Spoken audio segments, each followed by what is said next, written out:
Imagine living each day without noise, not just the noise around you, but the noise inside your head. The stress, the pressure, the endless chatter of what's next, what's missing, what might go wrong. What if silence wasn't something empty, but something powerful? What if silence could actually become your superpower? But let's be honest, how often do you truly feel peace? Not just the absence of sound, but the kind of deep, grounded stillness where nothing feels urgent and everything makes sense. Most people live in reaction, always busy, always scrolling, always needing something more. They fear silence because silence forces them to face themselves. Here's the truth. Enjoying your life in silence is not about escaping the world. It's about mastering your inner world. Stoicism teaches that the calmest mind is the strongest one. That peace doesn't come from perfect circumstances. It comes from building unshakable habits that protect your clarity, protect your energy, and bring your focus back to what actually matters. Today, you're going to learn the habits that help you do exactly that. These are not just soft ideas. These are real practices used by the most disciplined minds in history. Stoic thinkers who found freedom not in noise, but in quiet control. So prepare yourself, because after this video, silence won't scare you anymore. It will guide you. Before we begin, make a promise to yourself. Write in the comments, starting today, I protect my peace. I am Stoic. It's not just a sentence, it's a declaration. And every time you say it, you are reminding yourself that real strength doesn't shout. Real strength is still. So write it down now, and let's begin. Number 1. Practice voluntary word fasting. Be quiet on purpose. That's the practice. That's the challenge. Not because you have nothing to say, but because you want to listen deeply. In a world that rewards those who speak first, shout loudest, and post the most, choosing silence is one of the most rebellious and powerful habits you can build. But let's be honest. How many words are spoken in a day that truly matter? How often do you talk just to fill the space, to escape discomfort, to avoid reflection? It happens more than we care to admit, and every unnecessary word adds a layer of noise over your mind. Voluntary word fasting is simple. Choose a morning, an afternoon, or even a full day to speak only when absolutely necessary. No small talk, no opinions that weren't asked for, no filling the air with sounds that serve no purpose. You're not being rude. You're training yourself to master your impulses. This isn't about being silent forever. It's about reclaiming your voice by understanding when not to use it. Just like Stoics practiced voluntary discomfort, sleeping on hard floors, walking barefoot, eating plain food. To become mentally stronger, voluntary silence is a form of mental sharpening. Marcus Aurelius, one of the most powerful men in history, spoke less and wrote more. He understood that clarity doesn't come from constant speaking. It comes from thinking, from sitting with your own thoughts long enough that you begin to see what's real and what's just noise. His meditations weren't public speeches, they were quiet conversations with himself. And that's the point of this habit. To learn how to be with yourself again. To stop outsourcing your thinking to others. To stop responding to every question, every comment, every distraction. You might be surprised at what happens. The moment you stop talking, the world gets louder. Not outside, inside. You hear your own mind. You hear your anxieties. You hear your impatience. All the emotions you've been avoiding with conversation start to bubble up. And this is where the real work begins. Can you sit with it? Can you feel the tension of wanting to jump in, to prove your point, to fill the silence, and still choose not to? That is strength. That is Stoic. In those quiet hours, you will notice more. People's expressions, their tone, the pauses between their words. You begin to see what you missed before when you were too busy planning your next sentence. Silence opens your eyes. It sharpens your attention. When you speak again, it will be with purpose. Your words will land differently, not because they're louder, but because they are fewer, clearer, and born from thought, not impulse. You'll stop saying things you regret. You'll stop talking yourself into anxiety. You'll stop wasting energy on opinions that don't move your life forward. Here's how to start. Choose one morning a week. Wake up and decide, today I will speak only when it is useful or necessary. Tell your family or co-workers if needed, then stay committed.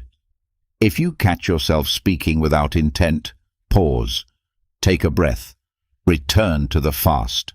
Use that time to journal, observe, think, reflect, go for a walk without headphones. Listen to the sound of your thoughts without trying to change them. Let your mind untangle itself naturally. By noon or by evening, you'll feel something rare, mental clarity. The fog lifts. The distractions lose their grip. You'll feel calmer, more present, more in control. And over time, you'll carry that silence with you, even when you do speak. Your words will feel lighter, your presence stronger. People will notice, not because you say more, but because when you do speak, it means something. Silence doesn't mean absence. Silence means power that is no longer wasted. So the next time you feel the urge to speak just to fill the air, stop. Ask yourself, is this necessary? Is this useful? Or am I afraid of the quiet? Because once you become comfortable with silence, you stop fearing yourself, and that, more than anything, is freedom. Number 2, perform the daily dismissal. At the end of the day, the mind doesn't always rest. The body might be in bed, the lights might be off, but the courtroom in your head is still in session. Thoughts rise like witnesses. Regret takes the stand. Guilt cross-examines. Old arguments replay like evidence being rehashed. And before you know it, you're tossing, turning, revisiting things that have already happened. Things that can't be changed. But what if you could end that noise with a single word? What if, like a Stoic judge, you could look each thought in the eye and simply say, dismissed? That's what the daily dismissal is all about. It's a habit, a ritual, a quiet mental act where before you go to sleep, you review what your mind is offering, and then you decide what deserves your attention and what doesn't. Most of it doesn't. This is not denial. This is discipline. You are not your thoughts. That's one of the hardest truths for people to accept. But Stoicism teaches that thoughts are not orders. They are just suggestions. And just like a courtroom judge, you have the authority to accept or dismiss them. Most people don't realize they have this power. They argue with every thought. They get pulled into every emotional reaction. They rehearse every possible scenario, trying to prepare for the future by obsessing over the past. But Epictetus taught his students to pause, to recognize that not every thought deserves a hearing. Not every opinion is useful. Not every emotion is justified. Just because something feels loud doesn't mean it's true. That's where this ritual comes in. It takes just 5 minutes, but it can change the quality of your entire night and your next day. Here's how you do it. At the end of your day, before you fall asleep, sit for a moment in silence. No phone, no scrolling, no distractions. Just be with your mind. Let it speak. Let the thoughts rise up like court cases being filed. You might hear, I shouldn't have said that. Why did they ignore my message? I didn't do enough today. I'll probably fail tomorrow. This always happens to me. Let it come. Then mentally say one word: dismissed. Say it like a judge banging the gavel. Say it with calm authority. No anger, no struggle, just release. Thought: I should have done more. Response: dismissed. Thought: they didn't appreciate me. Response: dismissed. Thought: what if I fail tomorrow? Response: dismissed. This doesn't mean the thoughts will never come back, but it does mean they won't own your night. You're no longer giving them space to build stories, feed anxieties, or control your peace. You've acknowledged them, and you've chosen to move on. There is power in naming things. When you say dismissed, you're not suppressing the thought. You're labeling it as unworthy of further energy. You are choosing to rest. You are choosing to carry less. That choice, over time, builds a quiet kind of inner strength. The next morning, you'll wake up lighter.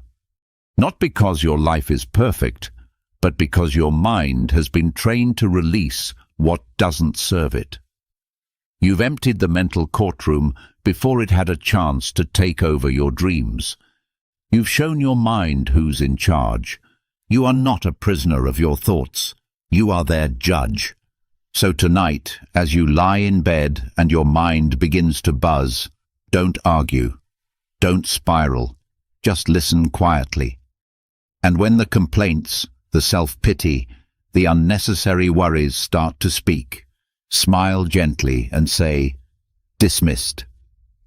That one word could be the difference between a restless mind and a peaceful one. Use it, train with it, make it part of who you are.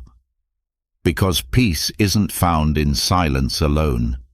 Peace is found in knowing what to let go of, so the silence can finally speak. Number 3. Whisperless observation of others. Watch people, but don't narrate. Don't explain. Don't judge. Don't label. Just observe. Without commentary. Without whispering in your own mind what they might be thinking, what they should have done, or what you would have done differently. Most people don't realize it, but they talk constantly, not just with their mouth, but with their mind. Silent judgments, quick assumptions, tiny stories being written about others in real time, without a pause. He's rude. She's always late. They don't care. The mind becomes a running narrator, turning every interaction into a mini soap opera. But Stoicism teaches us something radical. The wisest thing you can do in the presence of others is say nothing, not just out loud, but internally. The practice is simple, but powerful. Whisperless observation. That means watching people in complete internal silence. When someone is speaking, don't prepare your answer while they talk. Don't guess their motives. Just listen. Watch their tone, their hands, their eyes, their breath. When someone walks past you, resist the urge to compare or judge. Don't wonder where they're going or what they're wearing. Just observe without coloring the moment with thought. This is not about being passive. It's about training yourself to respond, not react. Marcus Aurelius reminded himself daily to approach others without anger or surprise. That didn't mean he trusted blindly. It meant he trained his perception. He knew that judgments cloud clarity. He knew that opinions get in the way of truth. He knew that when the mind starts whispering, it stops seeing. This habit doesn't just create stillness, it sharpens empathy. Because when you stop narrating someone's behavior, you start seeing their humanity. You see struggle in a raised voice. You see insecurity behind arrogance. You see distraction in silence. You stop trying to control the moment and start learning from it. Here's the challenge. Go 1 full hour today in complete internal silence while observing others. Don't describe anything. Don't predict. Don't analyze. Just see. Be present. Let them be who they are, without needing to add a single mental word. At first, it will feel strange. You'll notice how often the mind wants to jump in. It wants to evaluate, fix, correct, defend. That's the ego trying to stay in control, but the more you resist the urge, the quieter the ego becomes. And in that quiet, something else rises. Understanding. You begin to notice things you never saw before. A tremble in a voice, a tiredness behind a smile, a strength in someone's eyes. You stop living in mental fiction and start connecting to real presence. It also changes how you show up in conflict. Instead of rushing to correct or argue, you pause. You listen longer. You speak less. And when you do speak, your words come from calm, not pride. Think about it. How many problems in your life have come not from what others said or did, but from the story you told yourself about it? The story the mind whispered in the background, growing louder until it became your truth. Whisperless observation protects you from that trap. It's a mental detox, a break from the constant labeling that builds walls between you and the world. So today, whether you're in a meeting, walking down the street, or sitting across from a loved one, try this. Observe them in silence. No story, no opinion, just presence. And when your mind starts whispering, gently say, "Not now," because true strength is not about speaking more or knowing everything. It's about seeing clearly, without the noise. Number 4. Wake before the world without input. Wake up, not to the world, but to yourself. Not to headlines, notifications, voices, or demands, just to your breath, to your heartbeat, to your thoughts, unfiltered. Before the noise starts, before the rush begins, that space, that sacred silent space, is where your day begins to shape itself. This isn't about waking up early just to check more things off a to-do list. This is about waking up without input. No phone, no emails, no news, no music, nothing external, just 30 minutes of quiet. Of nothing entering your mind that didn't start from within. Because the truth is, most people don't wake up, they react awake. The alarm rings, and within seconds they're drowning in the outside world. Scrolling, reading, comparing, consuming. The mind is hijacked before it ever had a chance to breathe on its own. Stoics did the opposite. They guarded their mornings like a fortress. Marcus Aurelius began each day reminding himself of what he could control, what he would face, and how he would act with virtue. He didn't wake up to escape into distractions. He woke up to return to himself. This habit is simple. When you open your eyes, don't reach for anything. Don't fill the silence. Sit in it. Stand in it. Move in it. Let the day come to you slowly, without artificial stimulation. You'll feel a pull at first, a need to check, a fear of missing something. That pull is the addiction to noise. Let it pass. In that silence, you'll notice things. Your thoughts before the world interrupts them. Your body before it stiffens with tension. Your mind before it begins solving problems. This is the cleanest version of you. Untainted, unburdened, clear. And it's in that clarity that strength is built. When you begin your day with chaos, your nervous system stays on edge for hours. But if you begin with silence, that calm stays with you.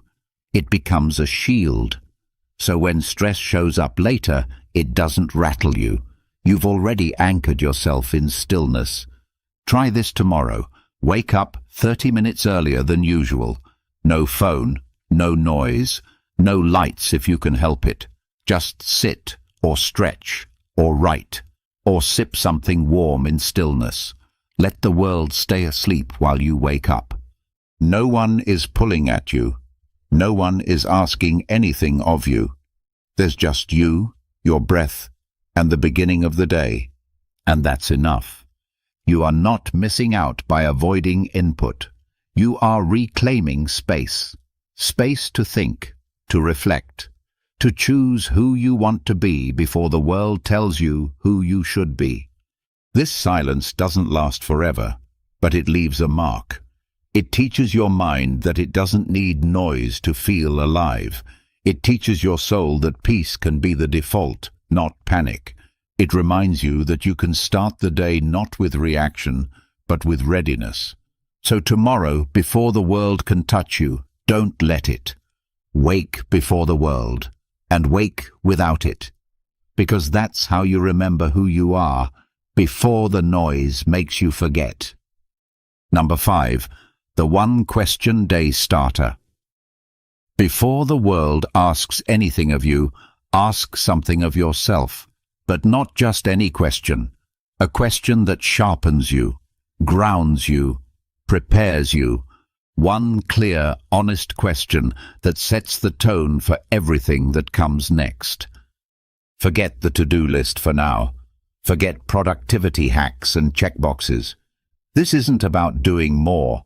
It's about seeing clearer, thinking better, starting with intention, not urgency. Because clarity, real clarity, doesn't come from more action.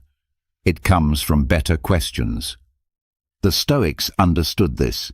They didn't rush into their day. They entered it like a warrior entering battle, with a calm, focused mind and a plan. And that plan began with a question. Seneca often reflected in writing. Epictetus prompted his students with questions during training. Marcus Aurelius asked himself every morning, "What can I expect today?" His answer was always the same: conflict, misunderstanding, challenge. And yet, he used that knowledge not to complain, but to prepare. This habit is your invitation to do the same. Every silent morning, as you sit in stillness, before noise enters, before movement begins, ask yourself one powerful question. Not 10, not a list, just one. It could be, what external event today could test my peace, and how will I stay rooted? Or, if I lose my temper today, what will it cost me? Or, what kind of person do I want to be when no one is watching? The question doesn't have to be complex, but it must be true. It must pierce your assumptions and bring your mind back to center. Because the goal is not to answer quickly. The goal is to reflect slowly. To begin the day not as a robot of routine, but as a thinker, a strategist, a stoic. That one question becomes your compass. It lives in the background of your day like a quiet hum. When stress shows up, the question returns. When ego tries to hijack you, the question reminds. When impatience sneaks in, the question confronts. It is your internal anchor. Let's say your question for the day is, what external event could test my peace, and how will I stay rooted? Now you walk into your day with eyes open. You know traffic might test you. A comment might annoy you. A delay might shake your rhythm. But because you anticipated it, you meet it with grace, not reaction. You chose your posture in advance. That's what this habit does. It trains your inner stance. It makes you proactive, not reactive. And here's the key. Don't rush to answer the question. Sit with it. Let it unfold. Write about it if you want. Speak it softly if that helps. But resist the urge to fix it like a problem. Just let it guide you like a lamp in the fog. When the world later tries to make you forget who you are, when the noise rises, when urgency shouts, your question remains, like a whisper that cuts through the chaos. And at the end of the day, when you return to silence, you'll know whether you lived the answer or not. You don't need 20 habits to be strong. You don't need a perfect morning routine. You need one moment of clarity, one moment of stillness, one question that matters, asked with honesty, carried with intention. Start your day there and watch how everything else starts to shift. Number 6. Silent meals without distraction. Eat, just eat, not scroll, not talk, not watch, not read.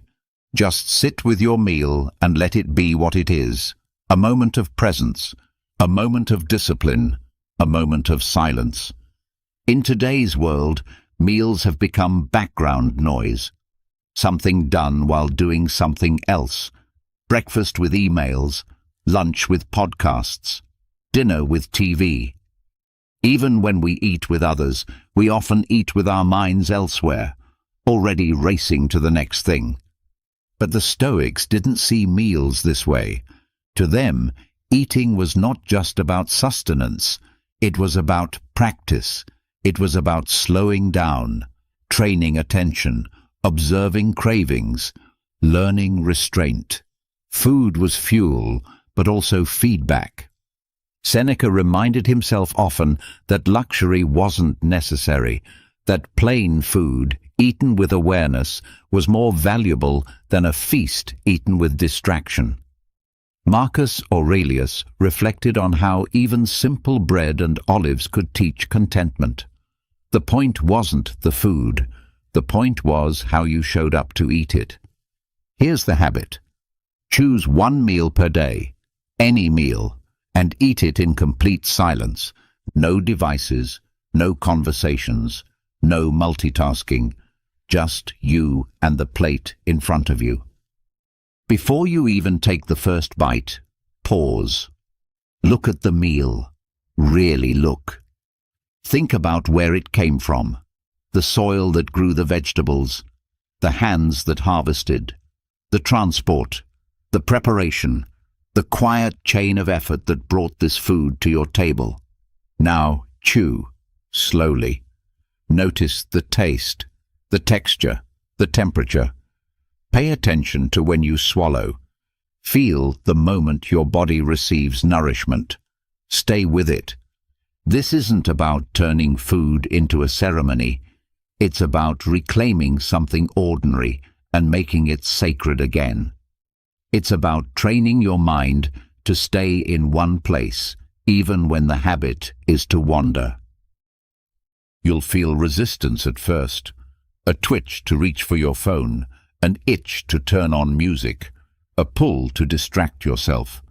That's the discomfort of stillness showing up again. Let it come, then let it pass. In this silence, gratitude grows, not the forced kind, the real kind, the kind that sneaks up on you when you realize how much effort went into a bowl of rice, how simple it is to be fed, how often you take that for granted. This is mindfulness without marketing, stillness without effort. It's a training ground. Because if you can stay present during a meal, you can stay present during a meeting, during an argument, during a crisis. You're teaching your nervous system that it's safe to be here, just here, not in the past, not in the future, but in this exact moment, doing one thing with full attention. This is not just about eating. This is about returning to yourself. Because when you eat in silence, something else happens. The noise inside settles too. The thoughts slow down. The breath evens out. You begin to notice the mental hunger you've been carrying. Hunger for stimulation, for escape, for constant motion. And you realize you don't need to feed that hunger. You just need to stop feeding the distractions. One silent meal a day. That's all it takes. And soon, that meal becomes an anchor.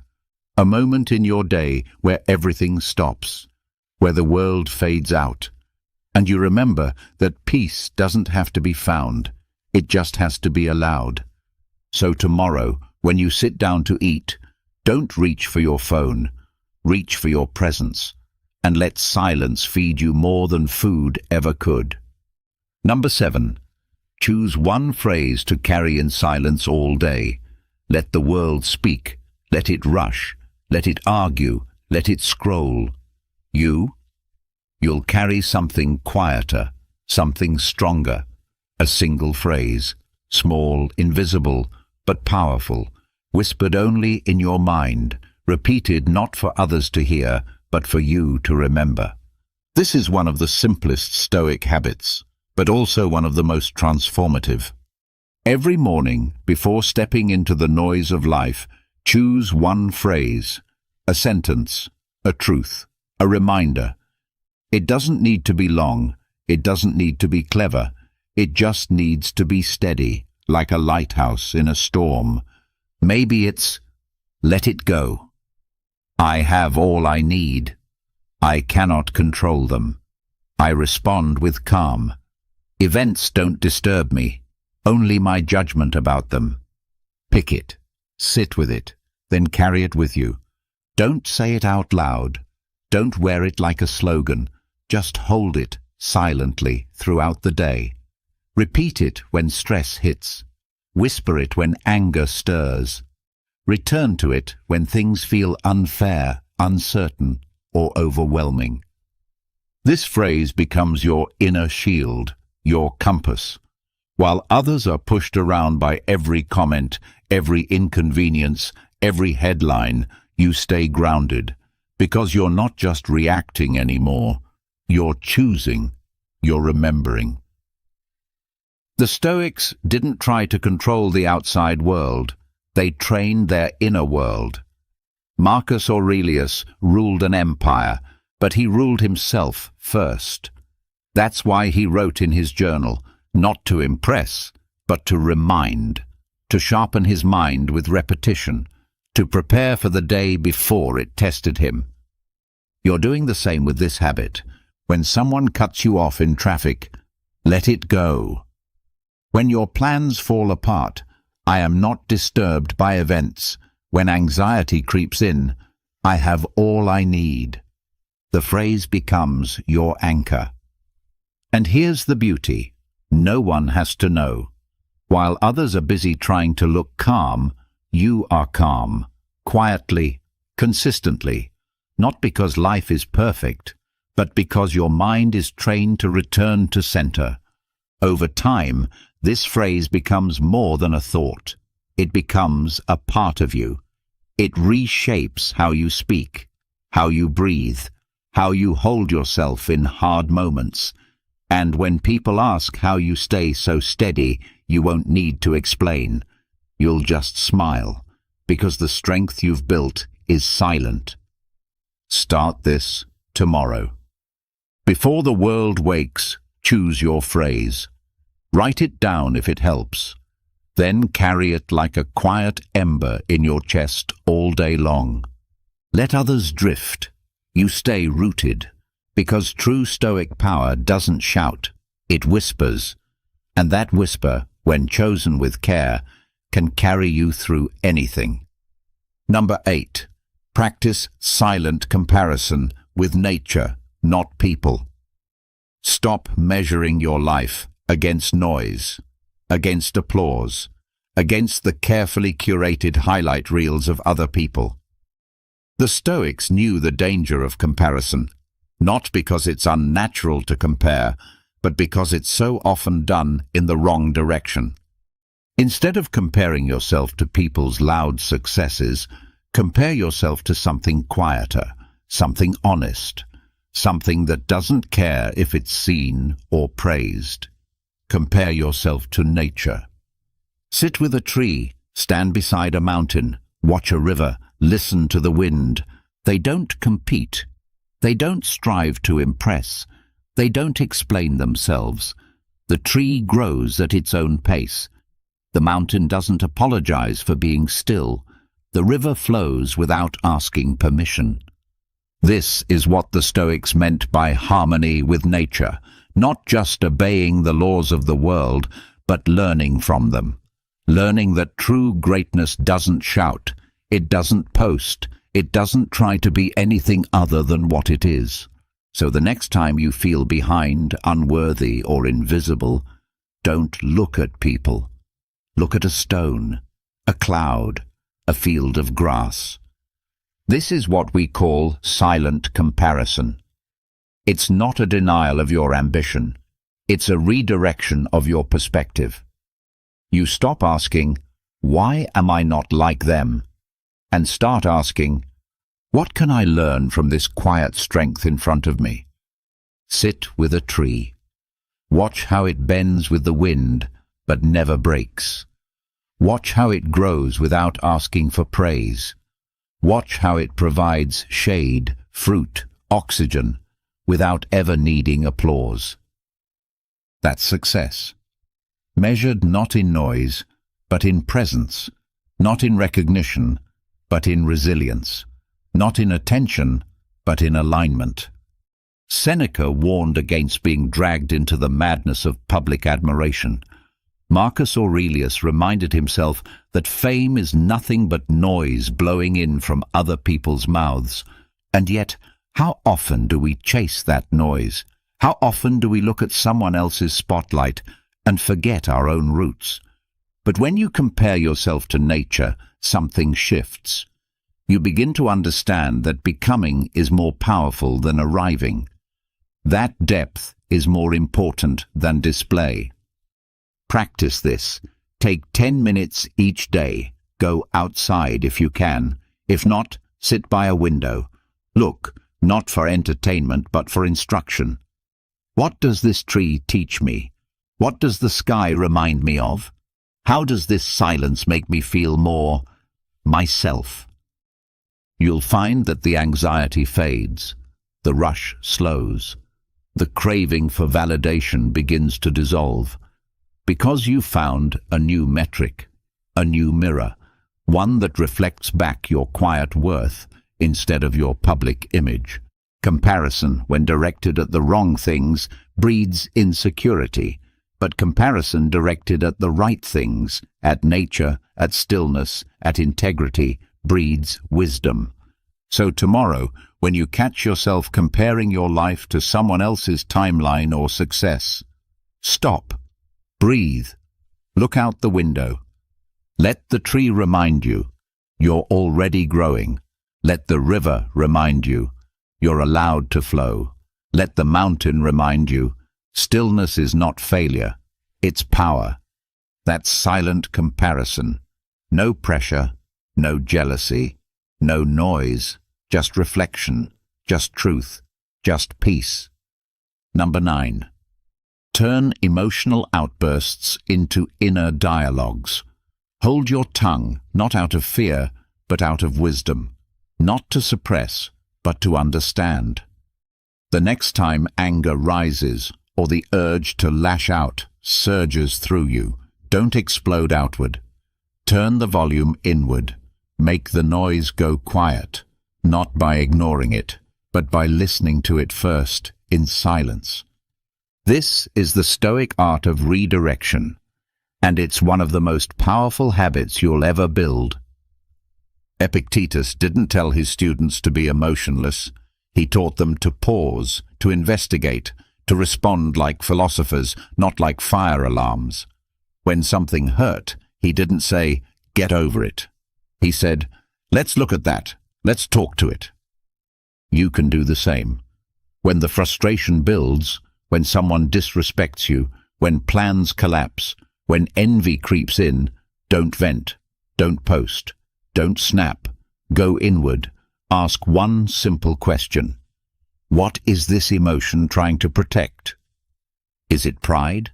Is it fear? Is it old pain disguised as anger? Most people mistake silence for weakness, but a Stoic sees it as strategy. Instead of reacting, you're retreating inward to sort the mess before you unleash it on the world. You're turning the storm into a conversation. Sit quietly. Breathe. Let the emotion speak to you. Say internally, I feel anger. What's under it? I feel hurt. Who is this really about? I feel jealous. What need is unmet in me? Speak to yourself the way Epictetus would speak to a struggling student. Calm, firm, clear, without judgment, without drama. Just gentle inspection. And here's the truth. The moment you give that feeling space to breathe inside, it starts to dissolve. Because so much of our emotional chaos comes from the fact that we don't let it speak privately, so it starts screaming publicly. It shows up in sharp words, in broken relationships, in regret. But when you speak to it silently, when you witness it instead of becoming it, something changes. You don't push it down. You escort it out quietly. This is not repression. This is maturity. It's choosing not to let your lowest moment define your loudest voice. Think of how many times you've said something you didn't mean just because you reacted too fast. Think of how many apologies began with words that never needed to be spoken. Stoicism helps you cut that chain before it starts, not by avoiding emotion, but by mastering the art of private processing. This isn't easy. In the heat of the moment, silence feels like weakness. Speaking feels like power. But that's the illusion. Real strength is choosing not to feed the flame. Real discipline is knowing that not every emotion needs an audience. So the next time you're triggered, pause, turn inward. Let the feeling speak.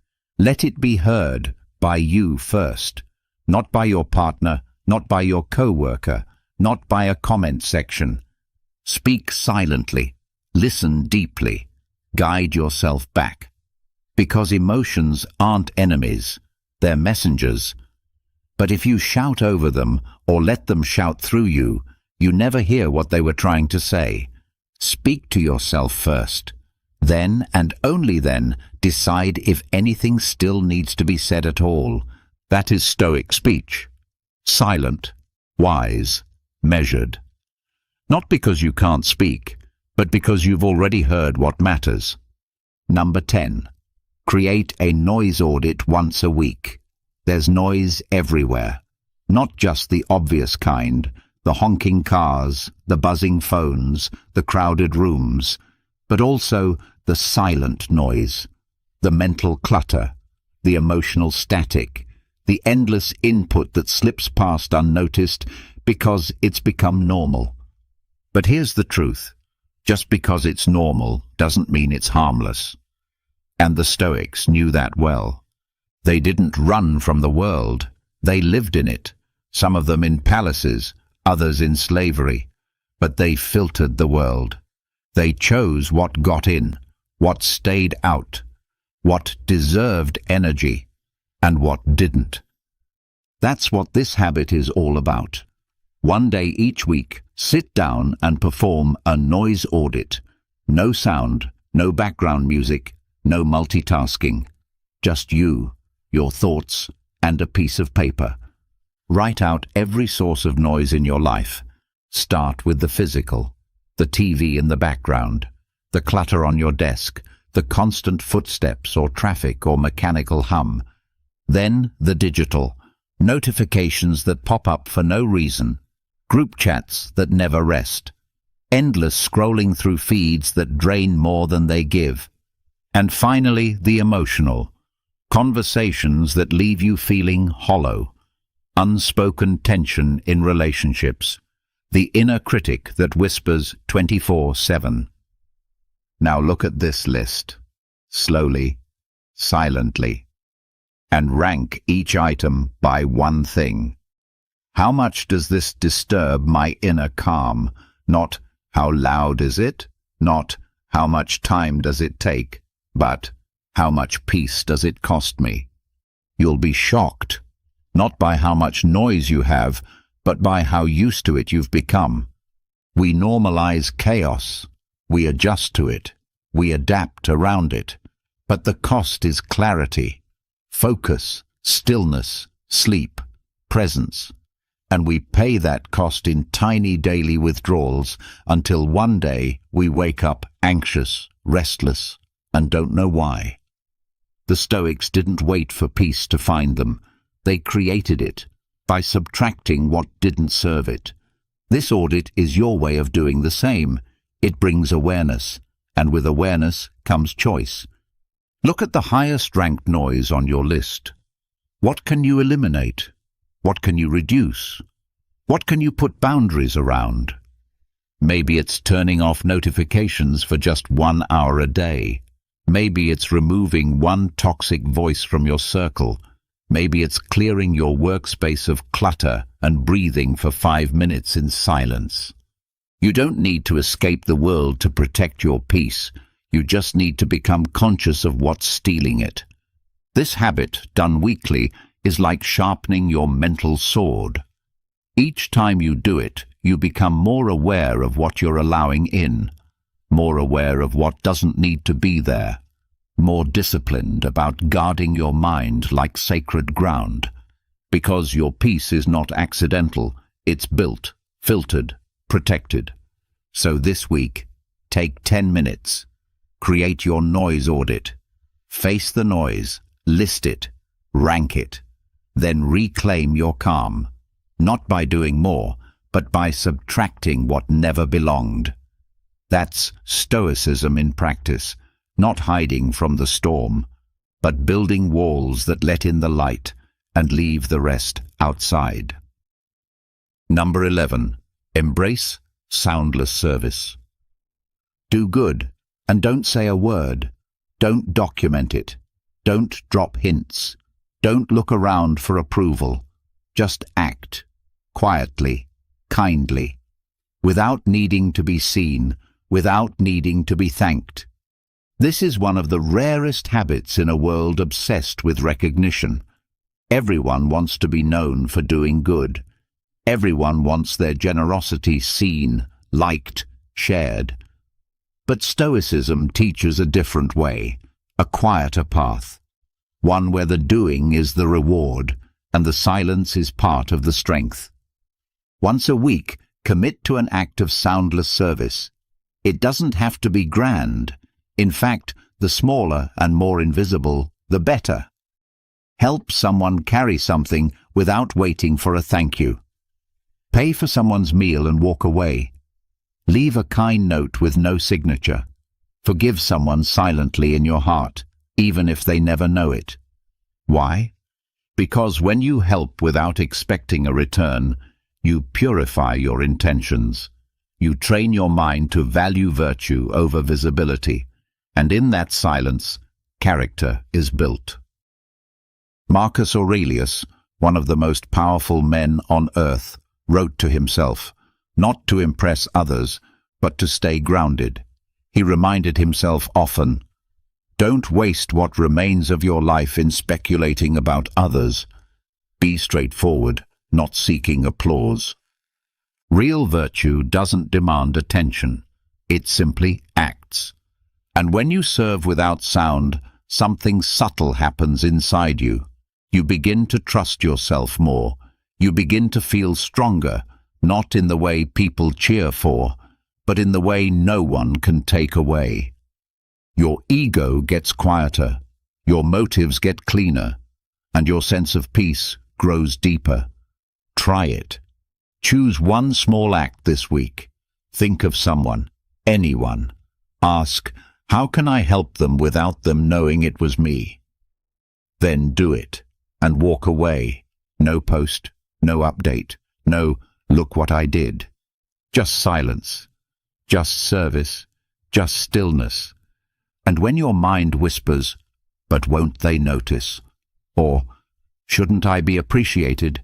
gently remind it, this isn't for credit, this is for character. You don't have to be known to be good. You don't have to be seen to shine. You don't have to be heard to have impact. In fact, the most powerful acts are often the quietest ones. They echo not in applause, but in the soul. So let this be your Stoic practice. One quiet act, one invisible gift, one moment of silent strength. Because in silence, virtue shines brightest, and in service without noise, you become someone even applause can't define. Number 12. Construct a sanctuary hour.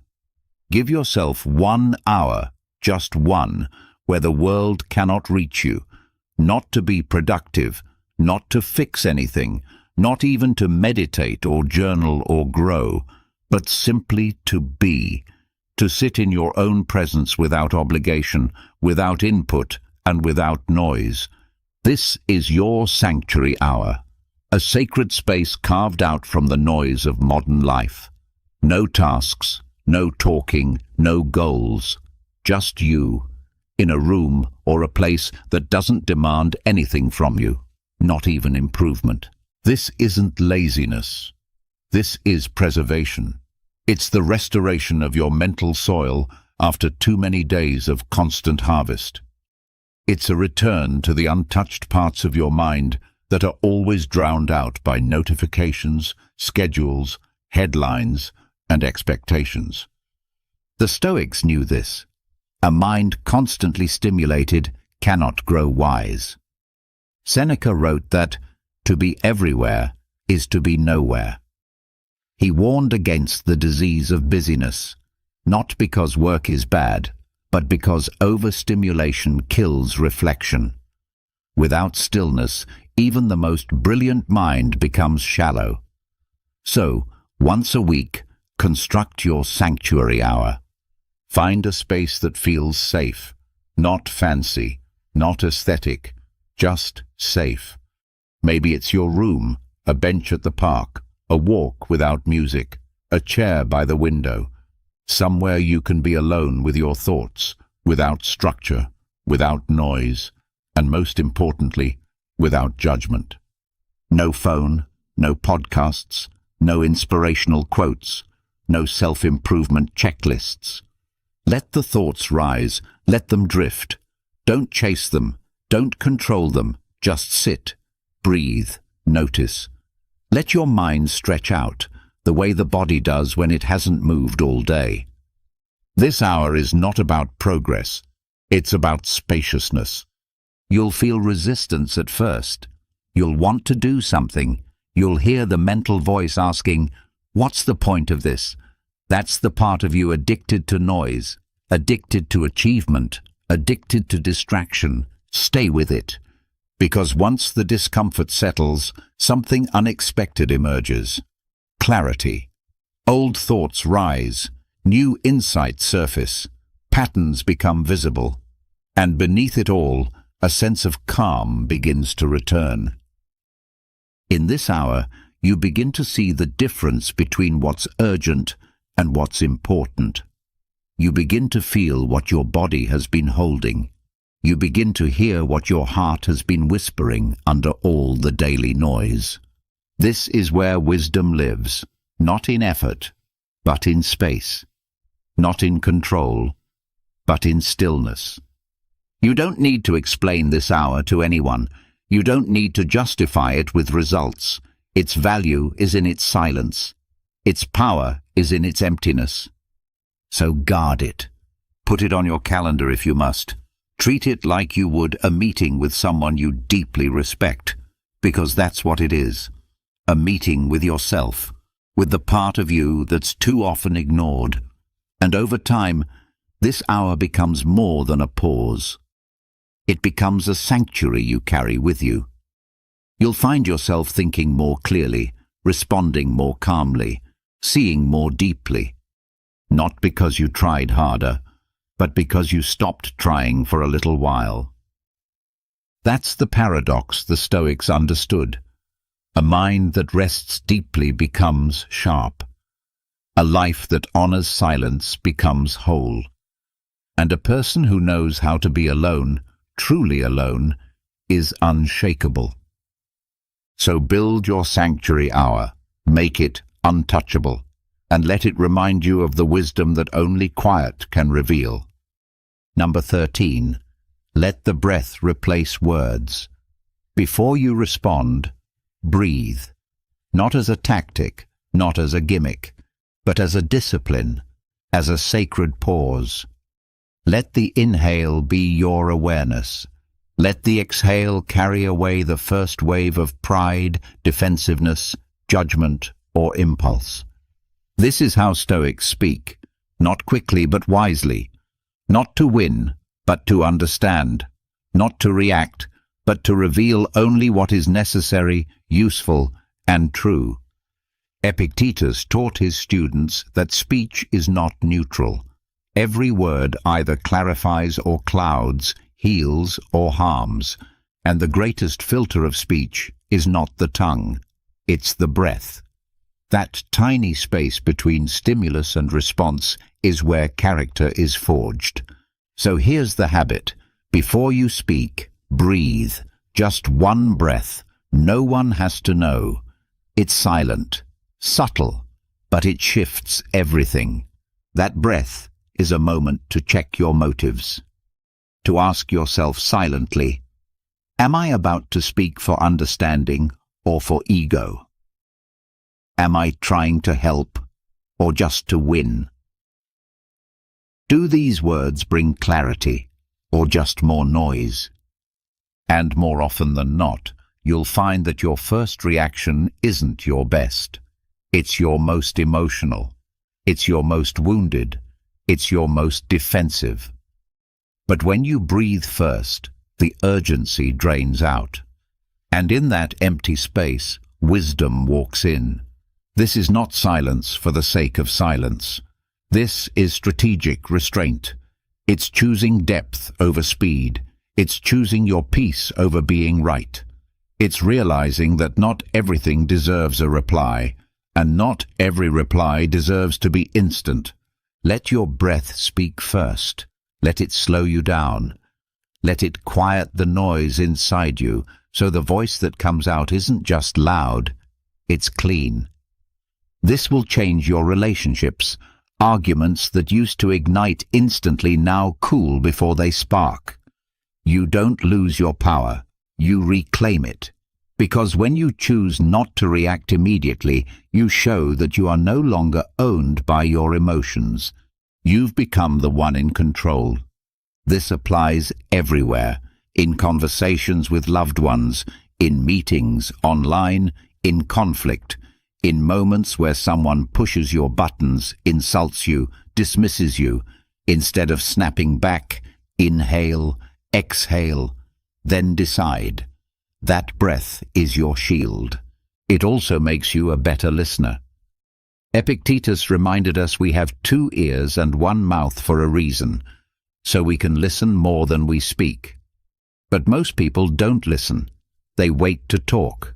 They prepare their comeback before the other person has even finished their sentence. You don't have to be most people.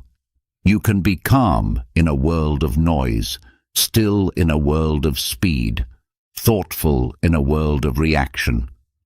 Let the breath be your first language. Not every silence needs to be filled. Not every moment needs a statement. Sometimes the most powerful thing you can say is nothing at all, yet. Just a breath, a pause, a moment of self-control that no one sees, but you will feel. That's Stoic strength, quiet, invisible, anchored. The world rushes to speak. You breathe.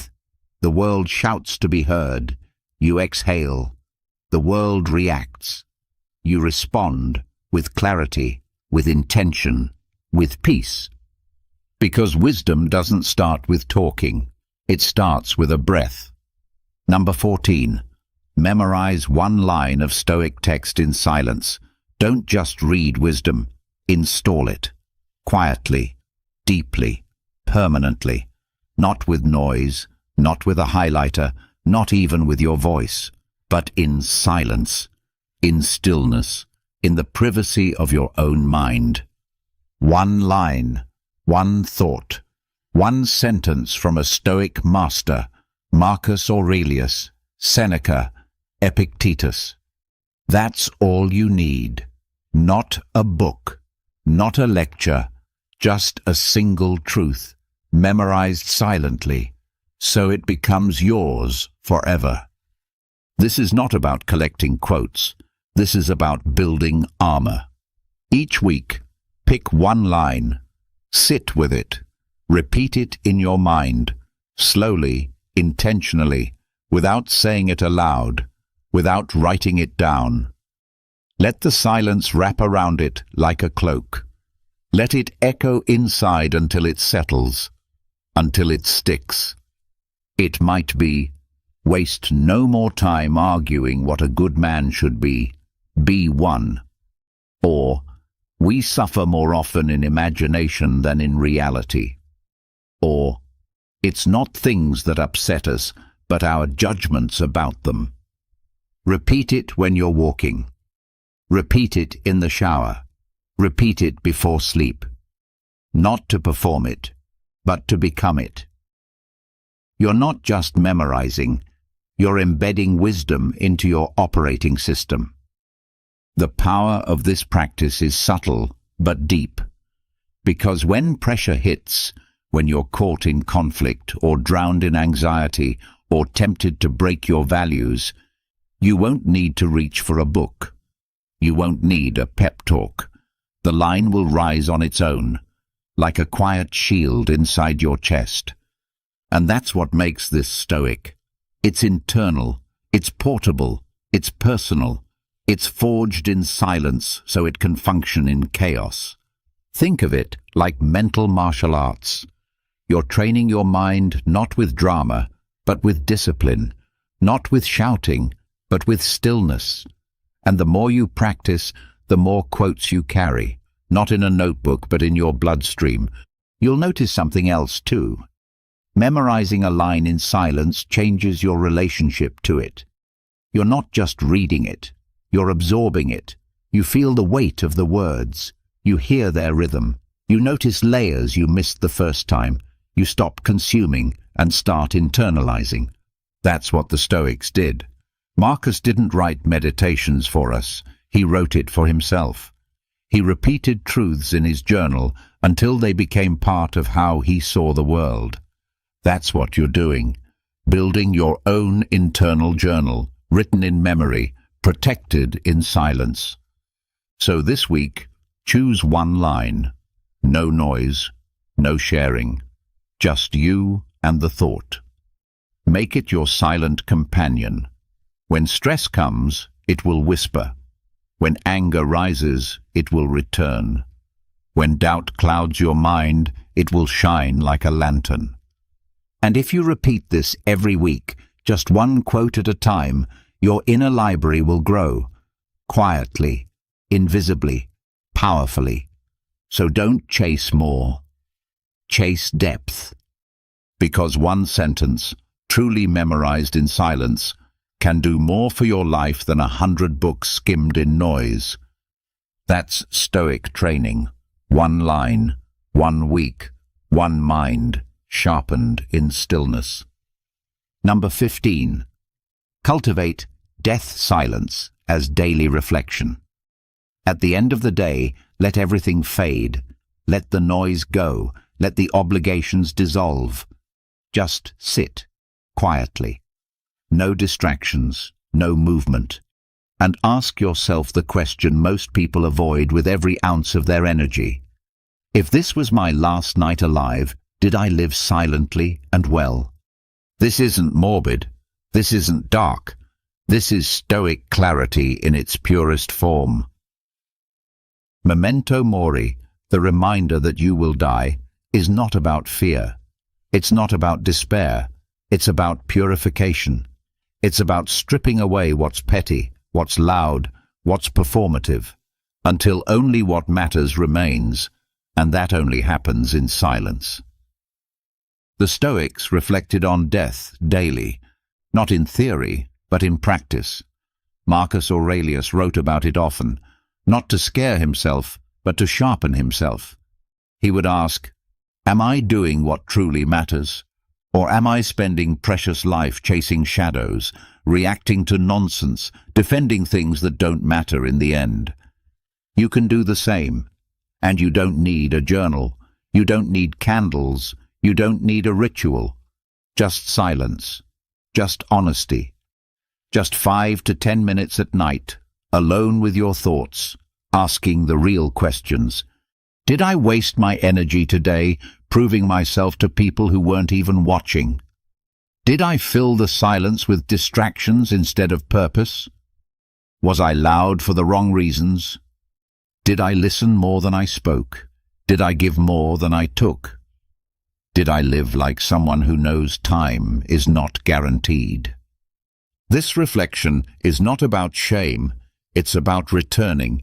It's about cleaning your inner house before sleep, wiping away the trivial, coming back to center.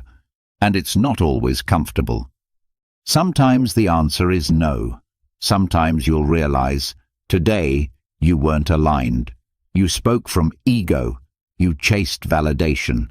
You worried about things that won't matter a week from now. Good. That discomfort is your compass. It's a sign you're awake. Because the Stoic doesn't reflect to feel righteous. The Stoic reflects to adjust, to fine-tune, to leave tomorrow a little lighter, a little quieter, a little more true.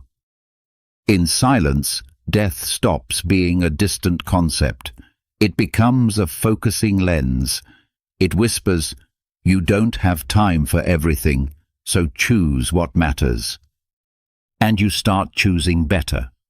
You stop picking fights over meaningless things. You stop seeking approval from strangers.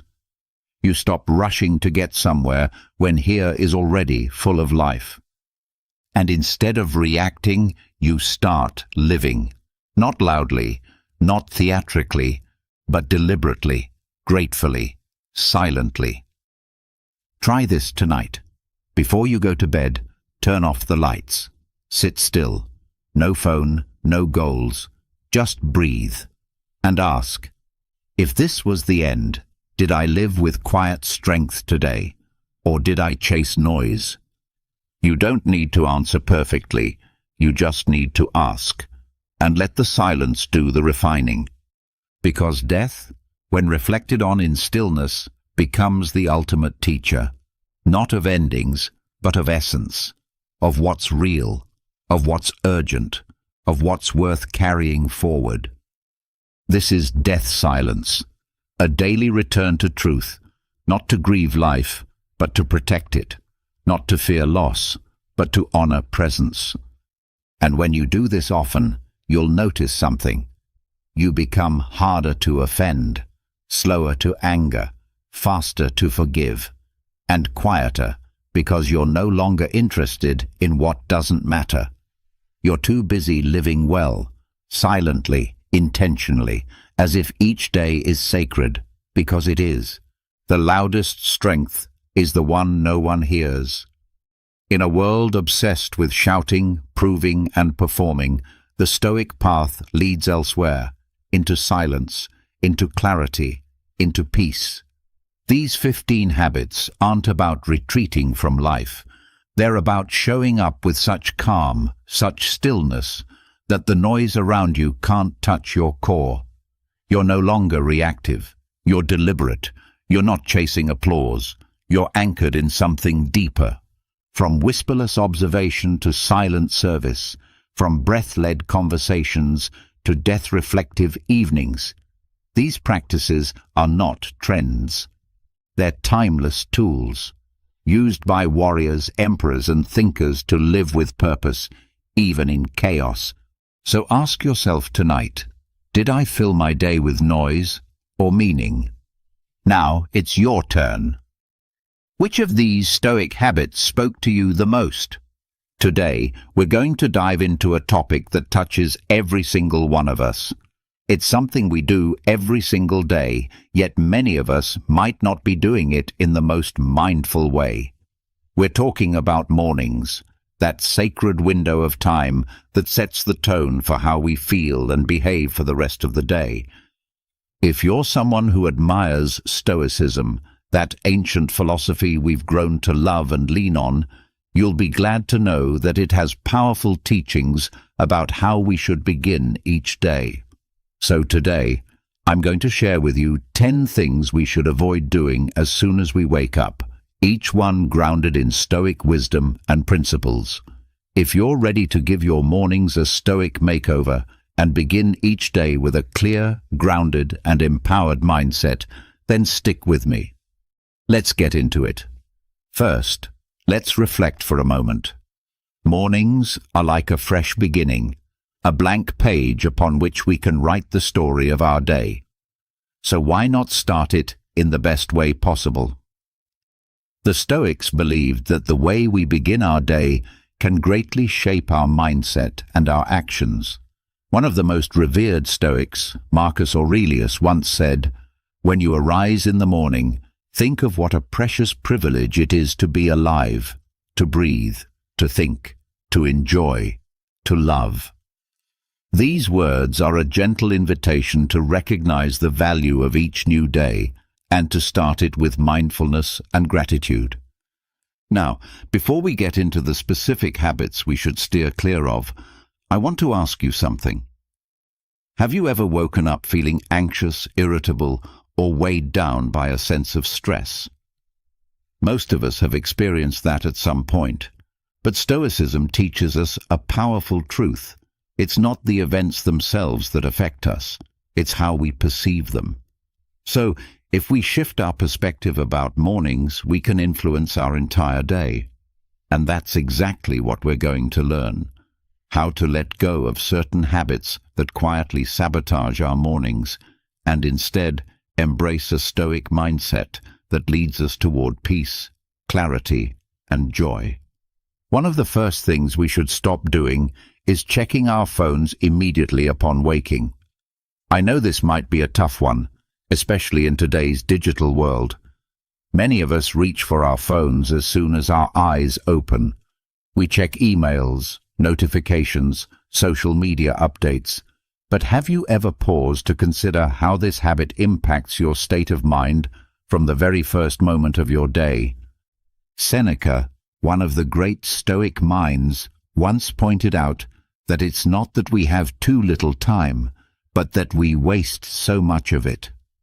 When we begin our day by diving into our phones, we're allowing the outside world's noise, demands, and expectations to invade our mental space before we've even had a chance to center ourselves. We rob ourselves of those precious, quiet moments of self-reflection, moments that could be used to set a meaningful tone for the day. So instead of immediately grabbing your phone, why not devote the first few minutes after waking to something more fulfilling? You could do a brief meditation, express gratitude, or simply sit in silence and soak in the peaceful energy of a new day. Marcus Aurelius reminds us that the happiness of your life depends upon the quality of your thoughts. If the first thoughts we entertain are full of stress, noise, and distraction, then that's the energy we carry with us. But if we begin the day with calm, clarity, and positive intent, we prepare ourselves for a much more productive and balanced experience. And here's why this matters. Your brain is like a sponge in the early hours of the morning. It's wide open and ready to absorb whatever you present to it. If the first thing it takes in is stress, comparison, or digital chaos, that's what it will mirror throughout the day. On the other hand, if you offer it peace, reflection, and purpose, you're laying the groundwork for a calmer, more focused day. So next time you wake up, try resisting the urge to check your phone. Give yourself those first moments as a gift. Breathe deeply. Reflect intentionally. Set a powerful tone for your day. You'll notice a significant shift in how you feel and how you respond to whatever the day throws at you. Now, let's move on to another habit that often gets overlooked: repeatedly hitting the snooze button. Let's be honest, we've all done it. The alarm goes off, and instead of getting up, we hit snooze, again and again, grasping for those extra 5 minutes of rest. But as comforting as that might seem in the moment, it's not doing us any favors. Epictetus, another brilliant Stoic philosopher, said, "No man is free who is not master of himself." This quote fits perfectly here. When we keep snoozing our alarm, we're allowing laziness and a lack of discipline to steer our day right from the start. It might feel harmless, but repeatedly postponing our wake-up time actually disrupts our energy and hurts our productivity. Each time we drift back to sleep, we enter a new sleep cycle, one that we don't have time to complete. This leaves us feeling more groggy, confused, and sluggish when we finally do get up. So, what can we do instead? Marcus Aurelius offers us another piece of practical wisdom. When you wake up, he suggests, think about the privilege of simply being alive, of breathing, thinking, enjoying, and loving. Let that thought fuel you instead of giving in to the temptation to snooze. Rise with a sense of gratitude and intention. Why does this matter so much? Because when you get up as soon as your alarm rings, you're training your mind and body to respond with discipline and purpose. You're declaring to yourself that you are in control, not your comfort zone, not inertia. You're setting the tone of your day from a place of strength, not passivity. And that mental posture follows you into everything else you do. So, instead of allowing yourself to be dragged into the day half asleep and half willing, make the decision to rise with clarity and purpose. That one choice can create a ripple effect throughout the rest of your day. Waking up early doesn't just give us a head start on the day. It energizes us and sets a tone of determination and proactivity that can influence everything that follows. Imagine the difference between rising with a clear mind and a body ready to move, compared to dragging yourself out of bed, burdened by guilt for hitting the snooze button one too many times. That simple act of getting up promptly is a small victory, but one that holds the power to shape your entire day. So, the next time your alarm sounds, recall the wisdom of Marcus Aurelius and choose to rise with gratitude and intention. You'll begin to see how this one decision, repeated daily, can start to transform not only your mornings, but your entire life. Let's talk about the habit of complaining as soon as we wake up. We've all had those mornings when the first words out of our mouths are complaints. "I'm so tired," "I don't want to go to work," or "I hate Mondays." While these thoughts might seem harmless, they actually carry more weight than we realize. Epictetus teaches that it isn't what happens to us that matters most, but how we respond to it. When we start our day by complaining, we set our minds to perceive everything negatively. These early complaints lay the groundwork for a cycle of negativity that can darken our mood and distort our perspective throughout the day. What's worse is that complaining doesn't solve anything. It only magnifies what's wrong and distracts us from what's right. So what should we do instead? We can choose to practice gratitude. Upon waking, try thinking of 3 things you're genuinely thankful for. Marcus Aurelius once said that the happiness of your life depends on the quality of your thoughts. By beginning the day with a focus on the positive, you're cultivating a mindset of abundance and appreciation, one that will color every interaction and activity. Why does this shift in focus work? Because the mind naturally continues in the direction it starts. If you begin with negativity, your brain will keep finding things to complain about. But if you start with gratitude, your brain becomes primed to seek out more reasons to be grateful. Not only does this improve your mood, but it also strengthens your resilience in the face of challenges.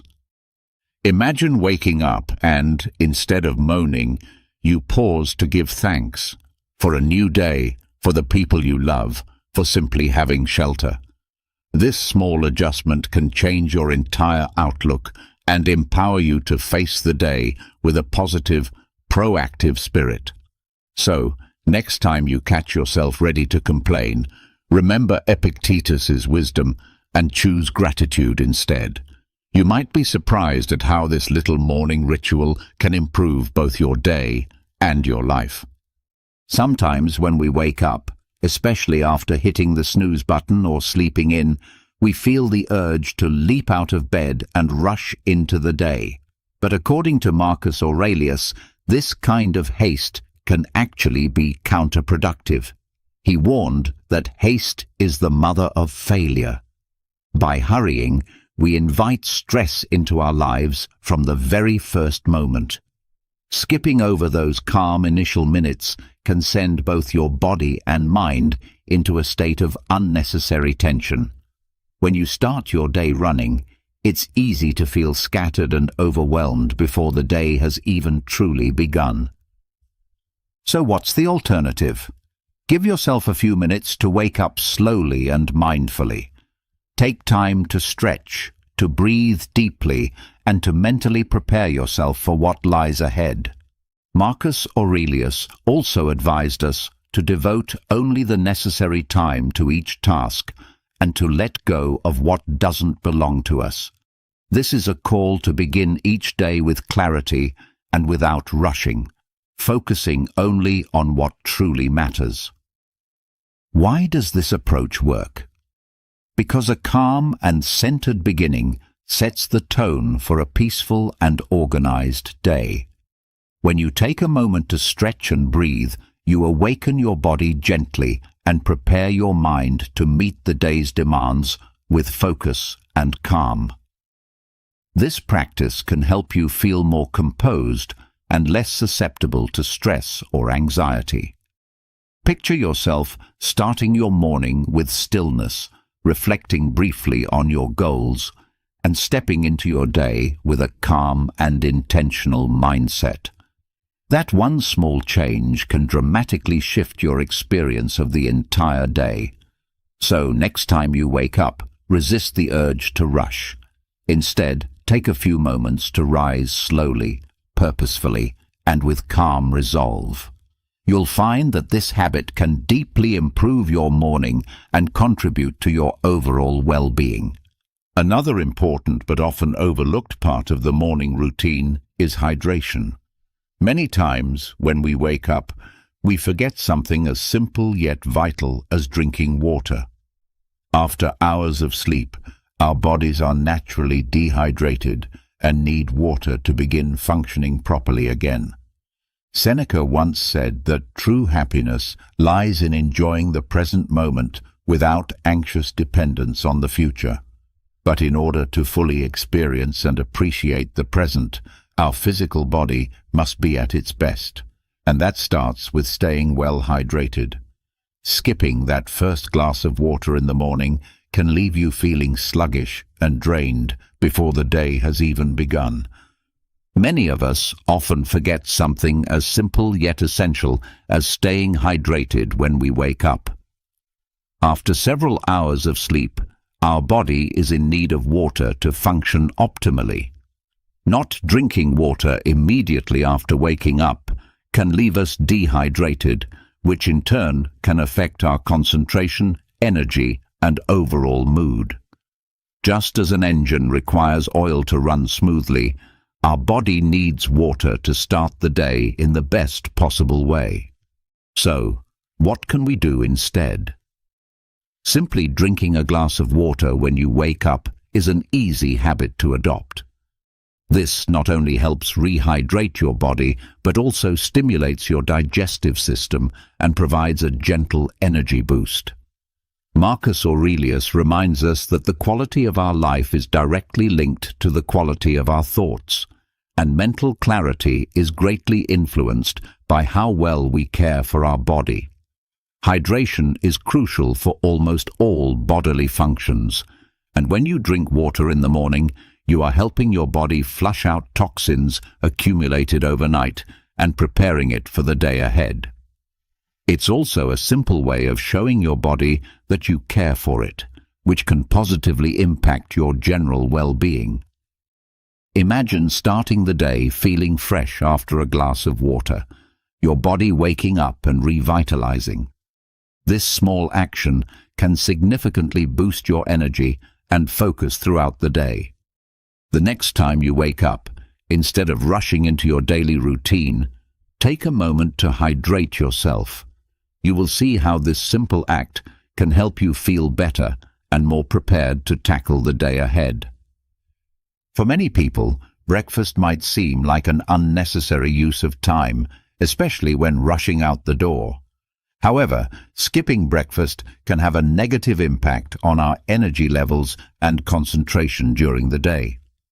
Marcus Aurelius once said that what we do now echoes in eternity, and starting the day without nourishing our body is akin to trying to start a car without gasoline.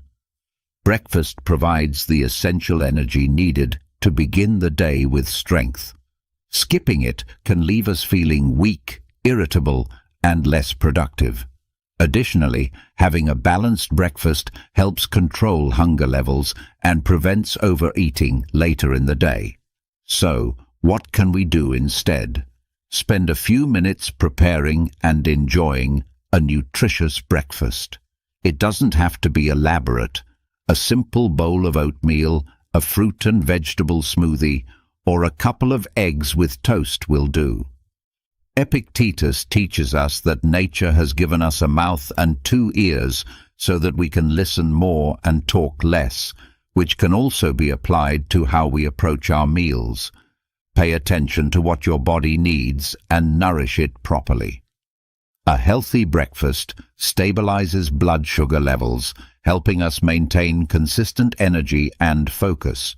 It also improves our mood and enhances our ability to handle stress. Imagine starting your day with a meal that nourishes your body, giving you the energy to feel more in control and prepared for whatever comes. The next time you wake up, instead of skipping breakfast, take a few minutes to enjoy a nutritious meal. You'll notice how this small change can have a big impact on both your well-being and productivity. Waking up without a plan can lead to a disorganized and unproductive day. Marcus Aurelius wisely advised that we should not waste time arguing about what a good person should be. This advice is perfectly applicable to how we should approach our daily lives.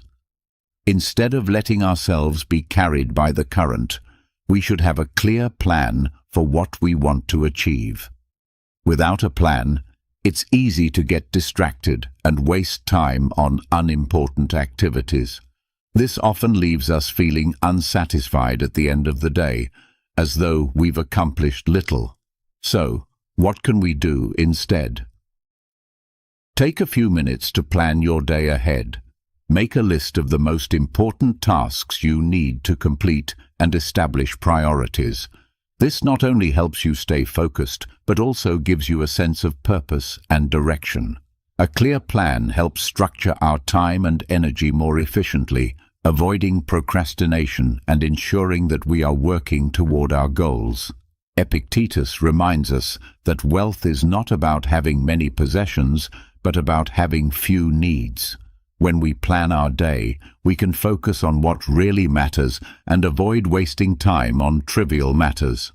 Imagine how it would feel to start the day with a clear sense of what you want to achieve and a well-organized plan to help you do so. This simple habit can significantly improve your productivity and overall satisfaction with your day. The next time you wake up, instead of diving into an aimless routine, take a moment to plan your day. You will see how this small change can positively impact your daily experience and your life as a whole. Waking up and allowing negative thoughts to flood our minds is a common occurrence. These thoughts might be worries about work, personal life, or simply the feeling of not accomplishing enough. Marcus Aurelius advises that our minds adapt and become molded by what is imposed upon them, much like how iron is shaped by the hammer. This means that while we cannot always control what happens to us, we can control how we react and how those events affect us. Allowing negative thoughts to dominate your mind first thing in the morning can set a tone of negativity and stress that may linger for hours. Such thoughts can drain your energy and motivation, making the day feel heavier and more difficult to manage. So, what can we do instead? The answer lies in practicing self-observation and redirecting our thoughts. When you wake up and notice negative thoughts creeping in, pause for a moment and ask yourself, is this really useful? Consider how you might view the situation in a more positive or constructive light. Epictetus taught us that it's not the events themselves that disturb us, but our interpretation of them.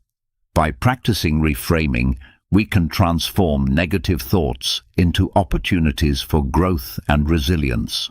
This works because our thoughts have a powerful impact on our emotions and actions.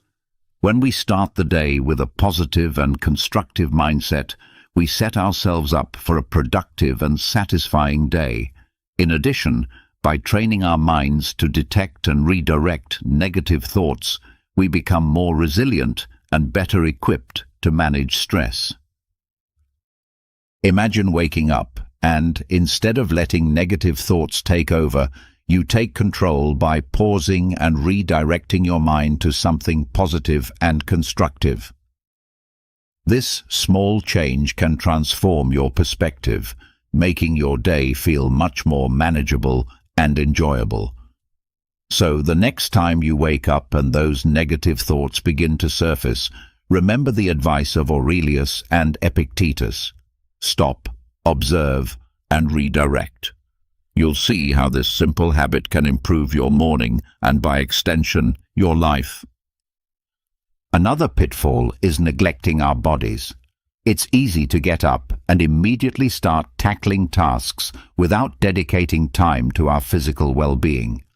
However, as Epictetus said, tell yourself what you will be and then do whatever you have to do. This means that we must care for ourselves to be in the best shape possible to face the day. Neglecting our bodies first thing in the morning can leave us feeling stiff, tired, and less energized. Skipping stretching or exercise can have long-term effects on both our physical and mental health. What can we do instead? Take a few minutes to stretch or do light exercise. It doesn't need to be an extensive routine. Even a few minutes of stretching or yoga can make a significant difference. Marcus Aurelius also reminds us that the art of living is more like fighting than dancing. In other words, we need to prepare our bodies for the challenges of the day, and that preparation begins with movement. This works because movement and exercise in the morning help wake up our muscles, improve circulation, and release endorphins, which make us feel happier and more energized. By dedicating time to take care of our bodies, we also mentally prepare ourselves to face the day with more confidence and vitality. Imagine starting your day with a few minutes of gentle stretching or light exercise, feeling your body wake up and fill with energy. This simple habit can transform your physical and mental well-being throughout the day. So the next time you get up, instead of rushing directly into your daily activities, take a few minutes to care for your body. You'll see how this small change can have a profound impact on your energy and overall well-being. Finally, don't skip morning reflection. Often we wake up and dive straight into our routines without taking a moment to reflect. However, morning reflection can be a powerful tool for establishing the tone of the day. Marcus Aurelius, in his Meditations, said, "Begin each day by telling yourself, Today I will encounter interference, ingratitude, insolence, disloyalty, evil will, and selfishness. This is not a negative attitude, but rather a way to prepare ourselves mentally for any challenge with serenity and wisdom. Failing to reflect can make the day feel chaotic and uncontrollable. Without taking a brief pause to think about our priorities and how we want to approach the day, it's easy to feel overwhelmed. So, what can we do instead? Dedicate a few minutes each morning to quiet reflection. You could meditate, write in a journal, or simply sit in silence and contemplate your goals and what you hope to achieve during the day.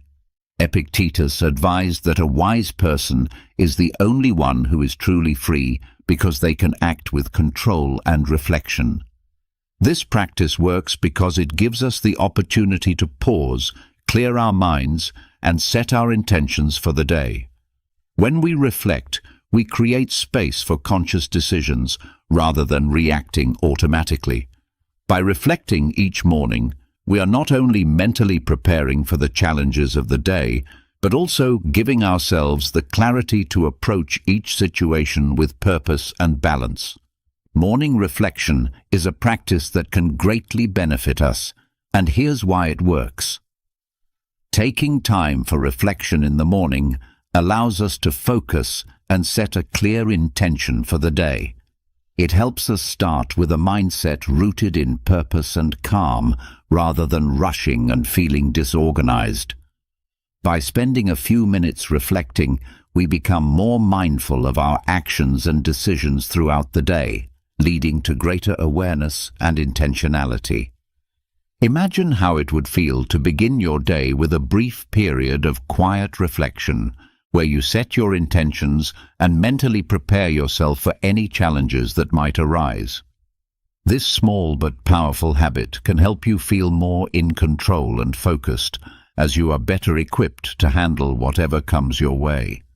So, the next time you wake up, instead of diving straight into your tasks and obligations, take a few moments to reflect. You'll soon realize how this simple change can have a profound impact on your peace of mind, making you feel more grounded and productive throughout the day. Have you ever felt manipulated, used, or completely drained of your emotional energy? Have you ever found yourself questioning your sanity, wondering how someone could treat you so poorly, yet make you feel as though you're the one at fault? If you've ever been in a relationship where someone constantly takes without giving, where their drama becomes your burden, or where every day feels like a battle, then this video is for you. It's time to break free from the cycle of emotional abuse and manipulation. In this video, I will share 13 insightful ways to deal with toxic people, drawing on the timeless wisdom of Stoicism, techniques that have withstood the test of thousands of years, but remain as relevant as ever in today's world. Let's dive deep into the heart of manipulation, control, and emotional warfare, and arm you with the tools you need to protect your peace and reclaim your life. Relationships today, whether romantic, familial, or even friendships, can be incredibly toxic. We live in a world where many individuals have been conditioned to manipulate others in order to get what they want. Toxic people will drain you completely, leaving you feeling exhausted, powerless, and questioning your self-worth. But here's the truth: they do not have control over you. You have the power to rise above their tactics and take charge of your emotional well-being. This is the core insight that the Stoics understood so well. Control what you can and let go of the rest. In this video, we will explore 13 powerful strategies based on Stoic philosophy that will help you handle toxic individuals like a warrior. This is not about passively accepting abuse. It's about taking bold, decisive action to protect yourself, reclaim your peace, and become emotionally bulletproof. Let's begin with something that might seem obvious, but is often overlooked. Identifying toxic behavior. Have you ever found yourself in a situation where no matter what you do, nothing is ever good enough? Whether it's a friend, partner, or family member, they criticize every little thing, constantly question your decisions, and somehow always position themselves as the victim. You end up apologizing even when you haven't done anything wrong. If this sounds familiar, you're experiencing manipulation at its core, which is classic toxic behavior. Toxic people behave like emotional parasites, draining you of your energy in ways so subtle that you often don't realize it until you're completely exhausted. They are experts at delivering small, seemingly harmless comments that undermine your confidence, making you question your worth. They might say things like, "I was just joking," or "Why are you so sensitive?" But don't be fooled. This is emotional manipulation at its finest. Toxic people love to play the victim, twisting every situation to make you feel guilty for simply standing up for yourself. How many times have you heard, "I can't believe you would do this to me," or "After everything I've done for you, this is how you treat me"? These are manipulation tactics designed to make you doubt your instincts and lower your defenses. The first step in breaking free is recognizing these behaviors for what they truly are: emotional abuse. It's not just a bad day or a miscommunication. It's a deliberate attempt to control and manipulate you. Once you see through the mask they wear, you can start taking steps to protect yourself. Here's a golden rule to remember. If you constantly find yourself justifying someone's behavior to others or even to yourself, that's a huge red flag. Healthy relationships don't require you to explain away mistreatment. Toxic ones do. Now, let's address a powerful truth. It's not personal. Toxic people's behavior is never about you. It's always about them. While this might sound simple, think about how many times you've internalized their words, questioning whether you truly are the problem. They make you feel like everything is your fault, but the reality is, their behavior is a reflection of their own inner turmoil and insecurities. They can't take responsibility for their own actions, so they project their negativity onto you. Have you ever noticed how a toxic person will lash out at you when they're feeling insecure or stressed? Maybe they've had a bad day at work or are unhappy with their own life, but instead of dealing with their own issues, they take it out on you. Suddenly, you're the target, and they twist every situation to make it seem like you're the one causing the problems. But here's where Stoicism offers a powerful insight. We don't control what others do, only how we respond. Toxic people want you to react. They want to trigger your emotions because that's how they maintain control. Once you understand that their behavior has nothing to do with you, you can rise above it. You can let go of the guilt, the self-doubt, and the need to fix them. Because here's the truth, you can't fix them. You can only protect yourself. When they try to drag you into their emotional mess, remind yourself, it's not about me.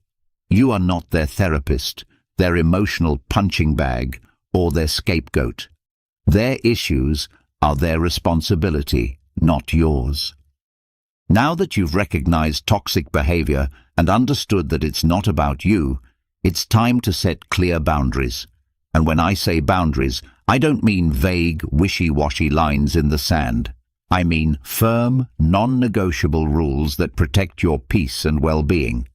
The thing is, toxic people hate boundaries because they limit their control over you.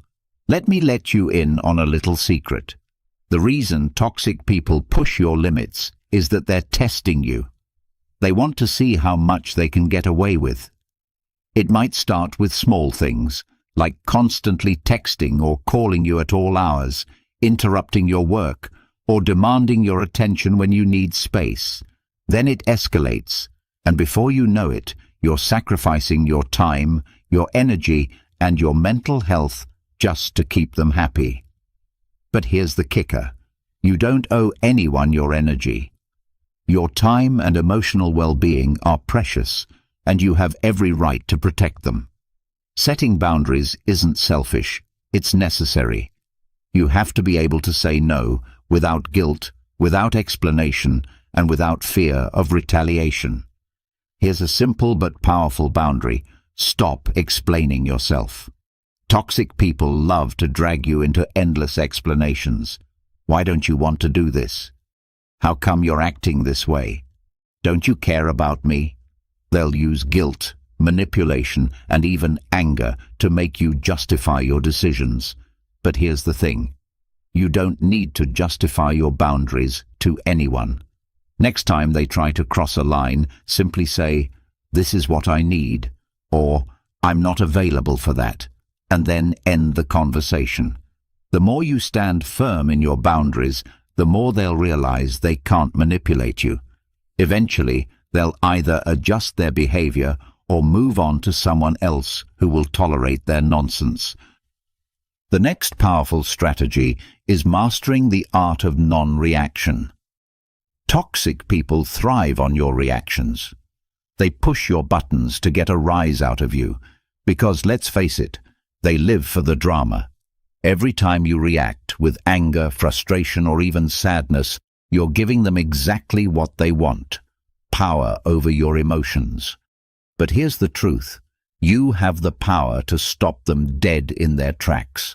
Stoicism teaches us that while we can't control other people's actions, we can control how we respond. Imagine you're in the middle of an argument with a toxic person.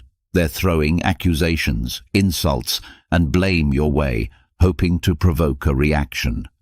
What if, instead of engaging, you stayed completely calm?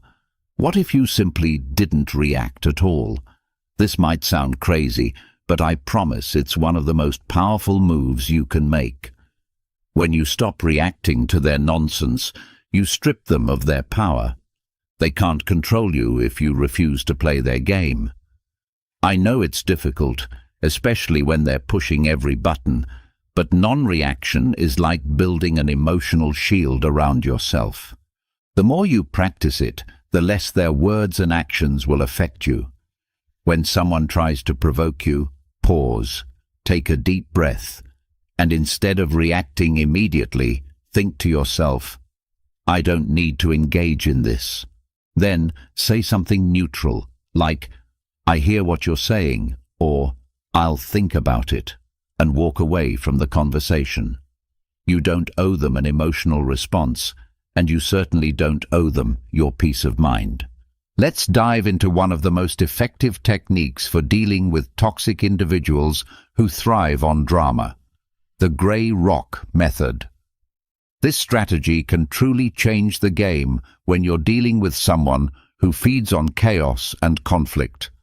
Toxic people crave your attention, your emotional energy, and most of all, your reactions. So, how do you deal with them? By becoming as boring and unremarkable as possible, like a grey rock. Picture this. Every time this person tries to stir up drama or provoke you, you respond with the most dull, neutral response imaginable. They're expecting you to react emotionally, whether it's by exploding, crying, or getting into a heated argument, but instead you stay calm, indifferent, and completely uninterested in the turmoil they're trying to create.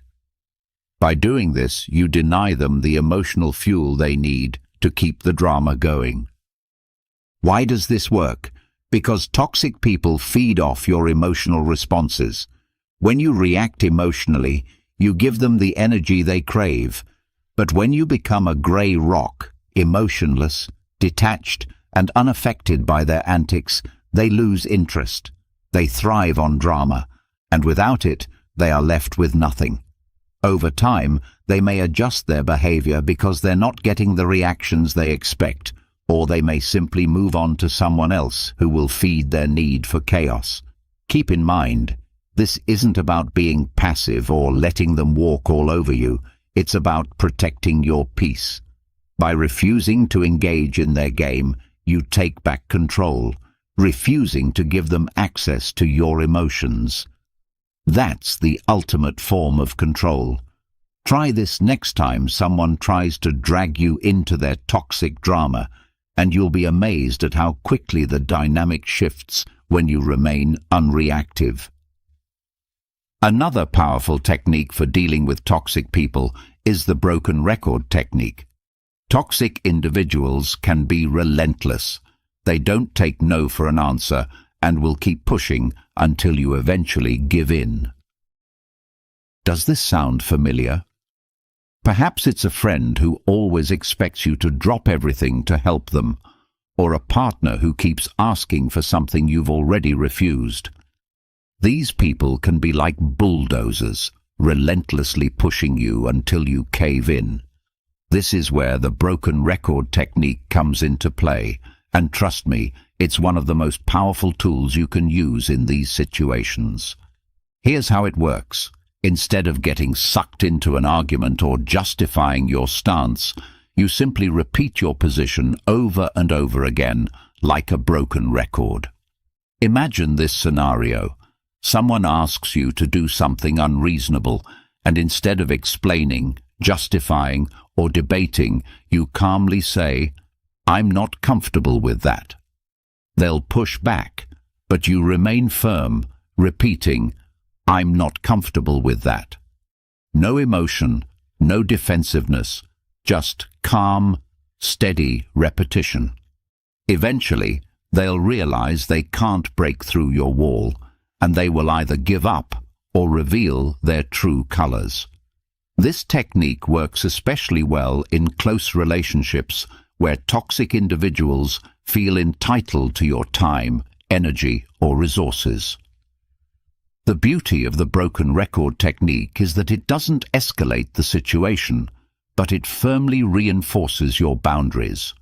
Toxic people thrive on wearing you down, but when you stand your ground with unwavering consistency, they lose their grip. Remember, your boundaries are non-negotiable, and you don't owe anyone an explanation for protecting your peace. One of the hardest truths you may need to accept when dealing with toxic people is that sometimes the best way to protect yourself is to limit your exposure to them. Some people are just bad for you, no matter how much you love them or how long you've known them. They bring nothing but negativity into your life, and the more time you spend with them, the more drained and unhappy you become. Toxic people can be emotional parasites. They feed off your energy, your kindness, and your attention. But here's an important truth to remember.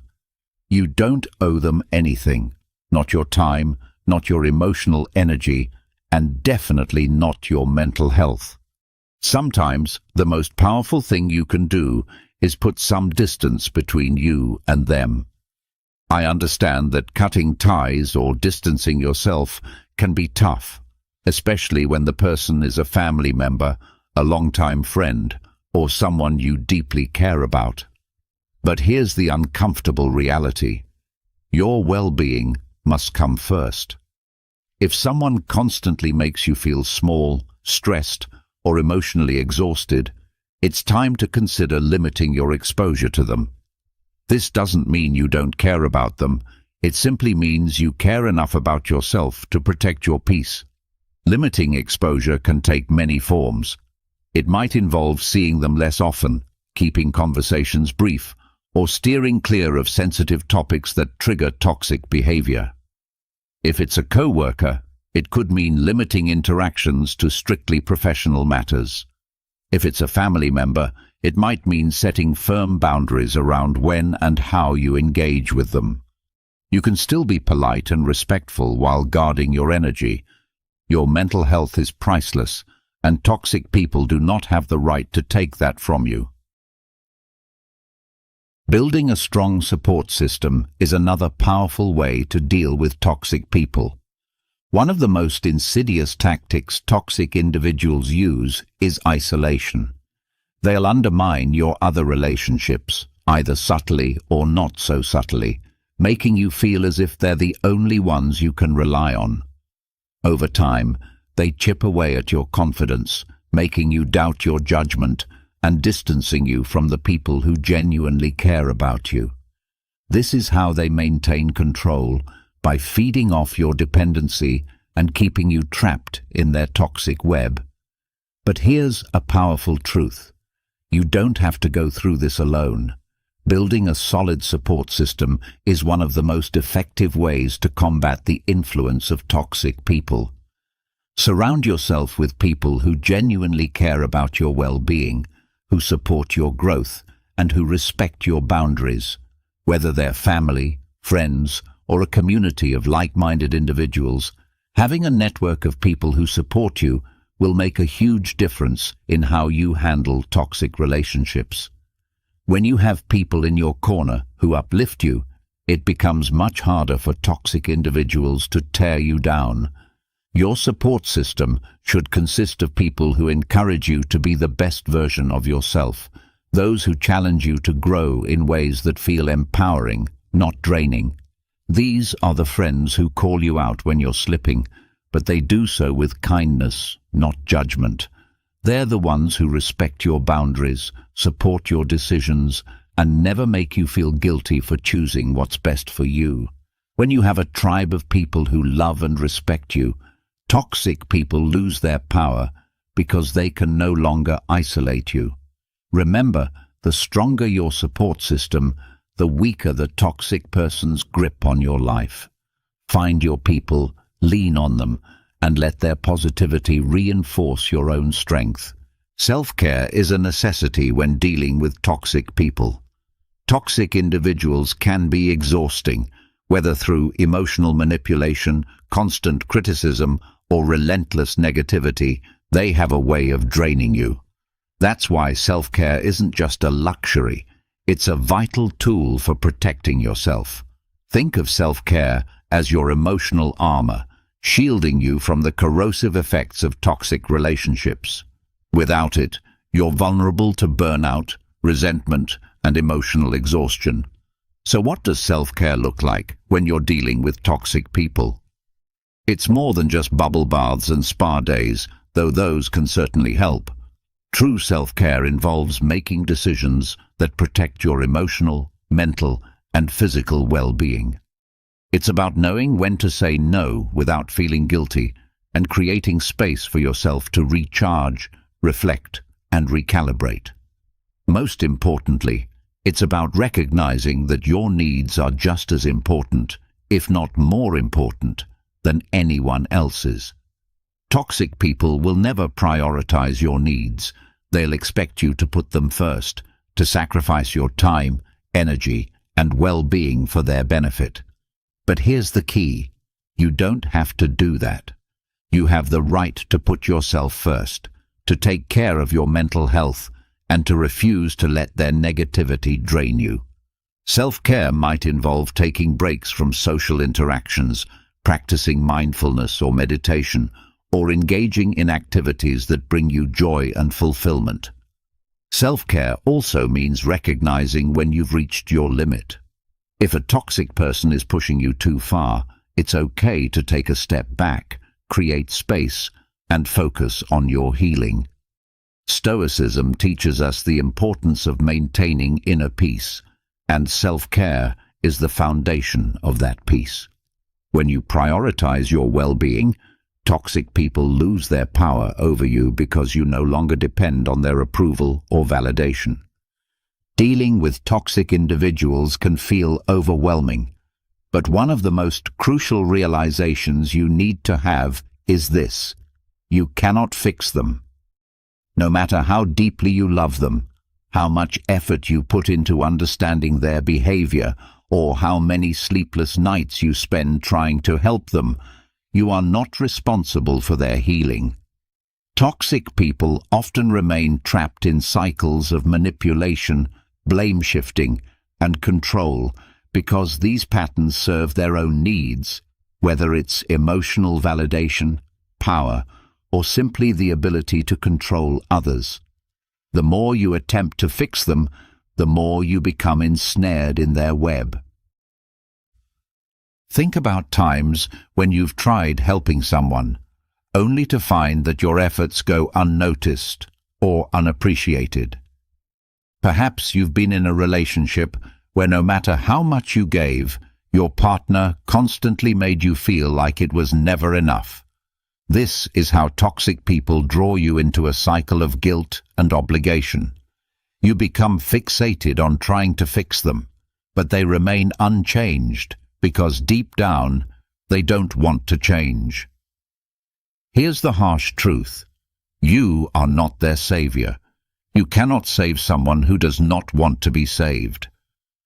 Stoicism teaches us an important lesson. We can only control ourselves, not others. When you stop trying to fix someone else and focus on improving your own boundaries and reactions, you unlock true freedom. You begin to reclaim the energy you've been wasting on someone who never appreciated it in the first place. The moment you realize that fixing toxic people is not your responsibility is the moment you break free from their manipulation. It's not your job to repair someone who refuses to heal, and you deserve relationships where your love and effort are valued and respected, not ones where your emotional labor goes unrecognized and unrewarded. The next mental shift comes with the concept of cognitive reframing. Toxic people have a remarkable ability to make you feel like the villain in their story. They twist facts, manipulate situations, and somehow make everything your fault. But here's the truth. It's not about you, it's about them. Stoicism teaches us that while we can't control what others do, we can control how we perceive the world. This is where cognitive reframing becomes a powerful tool. For example, if you find yourself in an argument with someone who constantly criticizes you, instead of internalizing their words and allowing them to affect your self-worth, try reframing the situation. Their criticism is not a reflection of who you are, but of their own insecurities. By shifting your perspective, you disarm their ability to hurt you emotionally. You start to see their toxic behavior for what it truly is, a projection of their own fears and inadequacies. Think about how often toxic individuals gaslight you, making you question your own reality or sanity. Cognitive reframing gives you the power to step back and remind yourself that this isn't about you. It's their issue, not yours. By mentally reframing their actions as a reflection of their struggles, you begin to protect your emotional strength and detach from their toxicity. The next strategy is one that may sound counterintuitive at first. Practice forgiveness, but not for their sake. Do it for your own peace. Forgiveness isn't about excusing their behavior or pretending nothing happened. It's about freeing yourself from the emotional weight that comes with holding on to anger, resentment, and hatred. The hard truth is that when you hold on to these negative emotions, you're only hurting yourself. Think about it. While you're still stewing over how someone wronged you, they've likely moved on with their life, while you remain stuck, replaying painful memories over and over again. That anger you hold on to? It's not punishing them, it's only punishing you. This is where Stoicism offers a powerful perspective. Marcus Aurelius taught us that we should forgive not for the sake of others, but for our own peace of mind. Forgiving doesn't mean forgetting or excusing.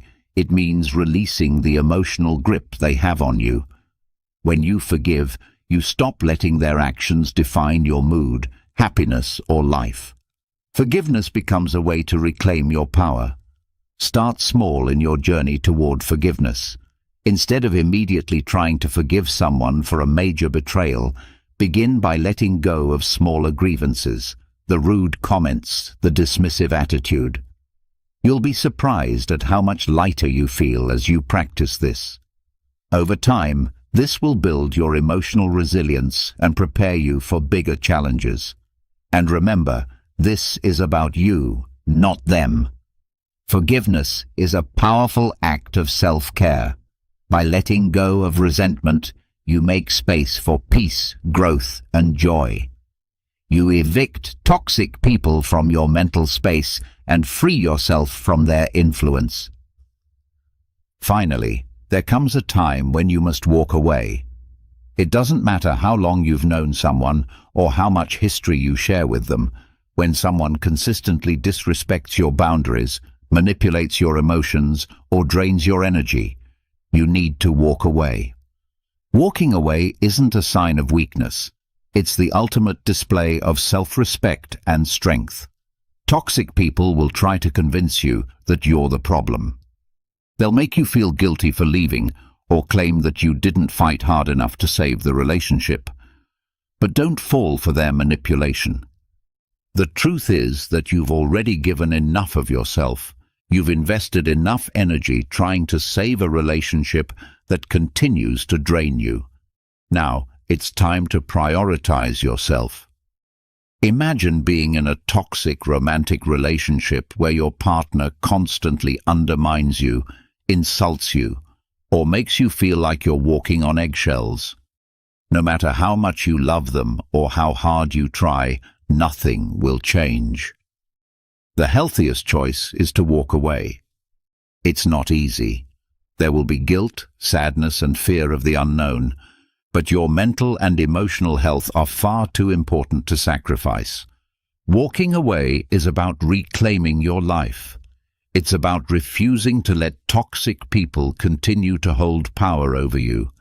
It's a bold declaration that you value yourself enough to choose peace, happiness, and fulfillment.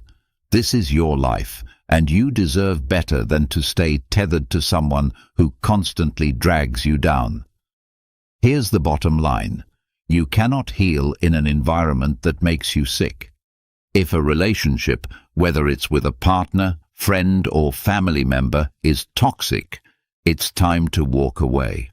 Not every relationship can be salvaged, and that's okay. Walking away is not giving up. It's choosing to live on your own terms. It's about creating space for healthier, more loving relationships to enter your life. You are not obligated to tolerate toxicity, no matter where it comes from. Walking away is not just an act of self-preservation, it's an act of courage. You're choosing to put your well-being ahead of someone else's dysfunction.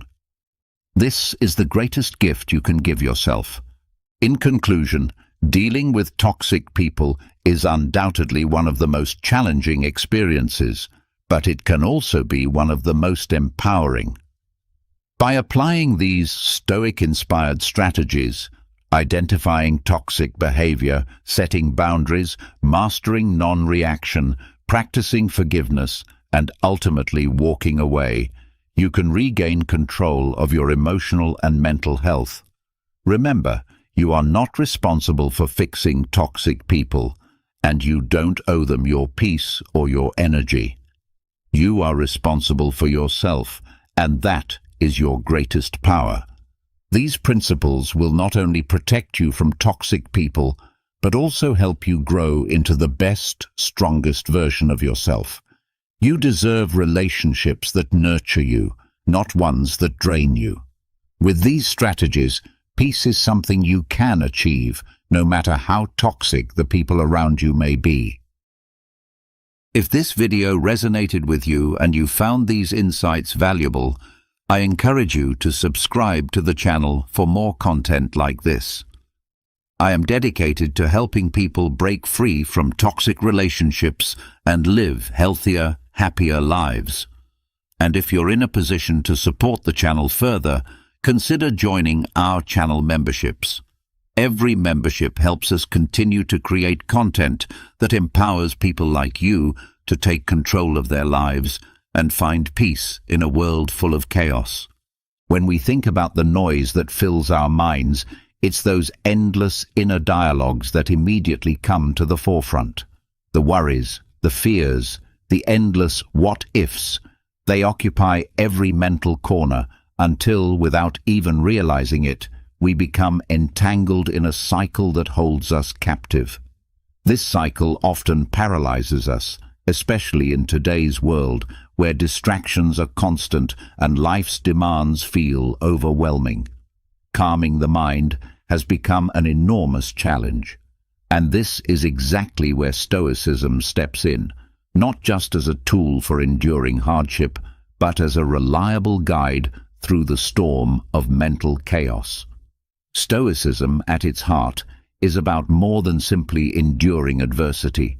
It's about navigating life with a sense of serenity and a clear, composed mind. Picture your mind as a vast ocean. At times, it is serene and still. At other times, it's as though the waves of chaos and confusion are crashing all around, threatening to consume you. How do you stay afloat in such turbulent waters? How do you find that deep sense of calm you yearn for when everything outside seems to pull you into the storm?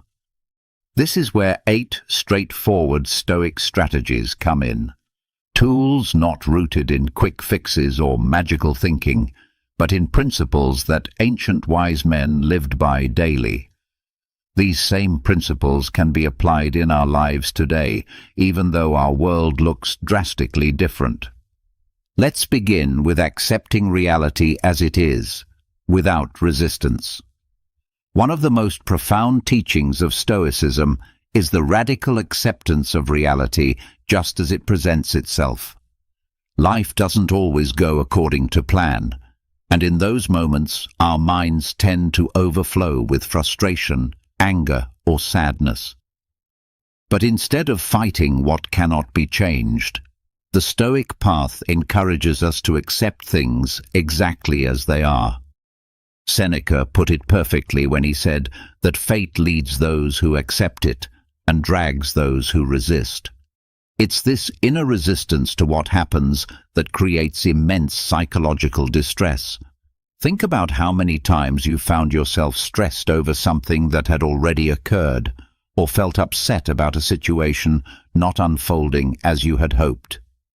We resist reality because we want it to be different, and that desire alone generates constant inner tension. It's like rowing against the current, using up all your energy fighting what already is. Accepting reality doesn't mean giving up or resigning to the idea that things can never improve. Rather, it means understanding that there are moments in life that lie beyond our control. Stoic acceptance is about releasing the inner resistance that drains us, and once we do that, the mind begins to relax. It's like ceasing to wrestle with reality and instead learning to move with it. Many times, we hesitate to accept unpleasant situations because we fear that acceptance means we're okay with them, or that we're allowing them to affect us without protest. But in truth, acceptance is about creating mental space. When you accept what's happening, you remove its power to dominate your emotions. From that calm space, you gain clarity and can make better decisions. Here's a simple example. Imagine you're stuck in traffic and realize you're going to be late for a very important meeting. You have 2 choices. You can mentally resist the situation, curse the traffic, feel overwhelmed and angry, which changes absolutely nothing.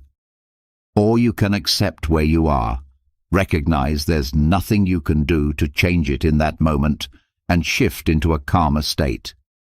The first reaction fills your mind with unnecessary noise. The second gives you the mental peace to handle the situation as effectively as possible. Acceptance is like a muscle. The more you use it, the stronger it gets. Each time you encounter something beyond your control, remember Seneca's wisdom. Ask yourself, Am I letting this situation drag me down, or am I allowing it to guide me? By accepting what cannot be changed, you reduce mental friction, and that inner tension begins to dissolve. Marcus Aurelius understood this principle well when he wrote, "The universe is change. Our life is what our thoughts make it." If we constantly resist change, we set ourselves up for continual frustration. But if we embrace change as a part of life, we unlock a surprising sense of peace. Life isn't defined solely by what happens around us, but by how we choose to interpret and respond to those events. Accepting what is, without resistance, is one of the most powerful ways to bring calm to the mind. It frees you from the torment of wishing things were different, allowing you to redirect your focus toward what truly matters, your mindset and your response. Next comes practicing full presence, mindfulness in the now. This is where Stoicism reveals its true transformative power. Marcus Aurelius, one of Stoicism's most well-known philosopher-emperors, wrote in his Meditations that people waste away when they allow their minds to drift through the past or the future. The present, he reminds us, is the only moment we truly possess. And although this idea sounds simple, it can profoundly change how we experience life. Why? Because the mind has a habit of traveling back and forth, reliving the past or worrying about the future. We replay moments, wondering why we said certain things or wishing we had acted differently. We worry about outcomes that haven't even happened, wondering, what if I fail? Or what if things go wrong? This constant mental tug-of-war exhausts us. It generates anxiety. It robs us of inner peace. The Stoic solution is to anchor ourselves in the present. The present is all that truly exists. It is the only moment over which we have any real influence. Everything else, our memories, our anticipations, is just mental projection.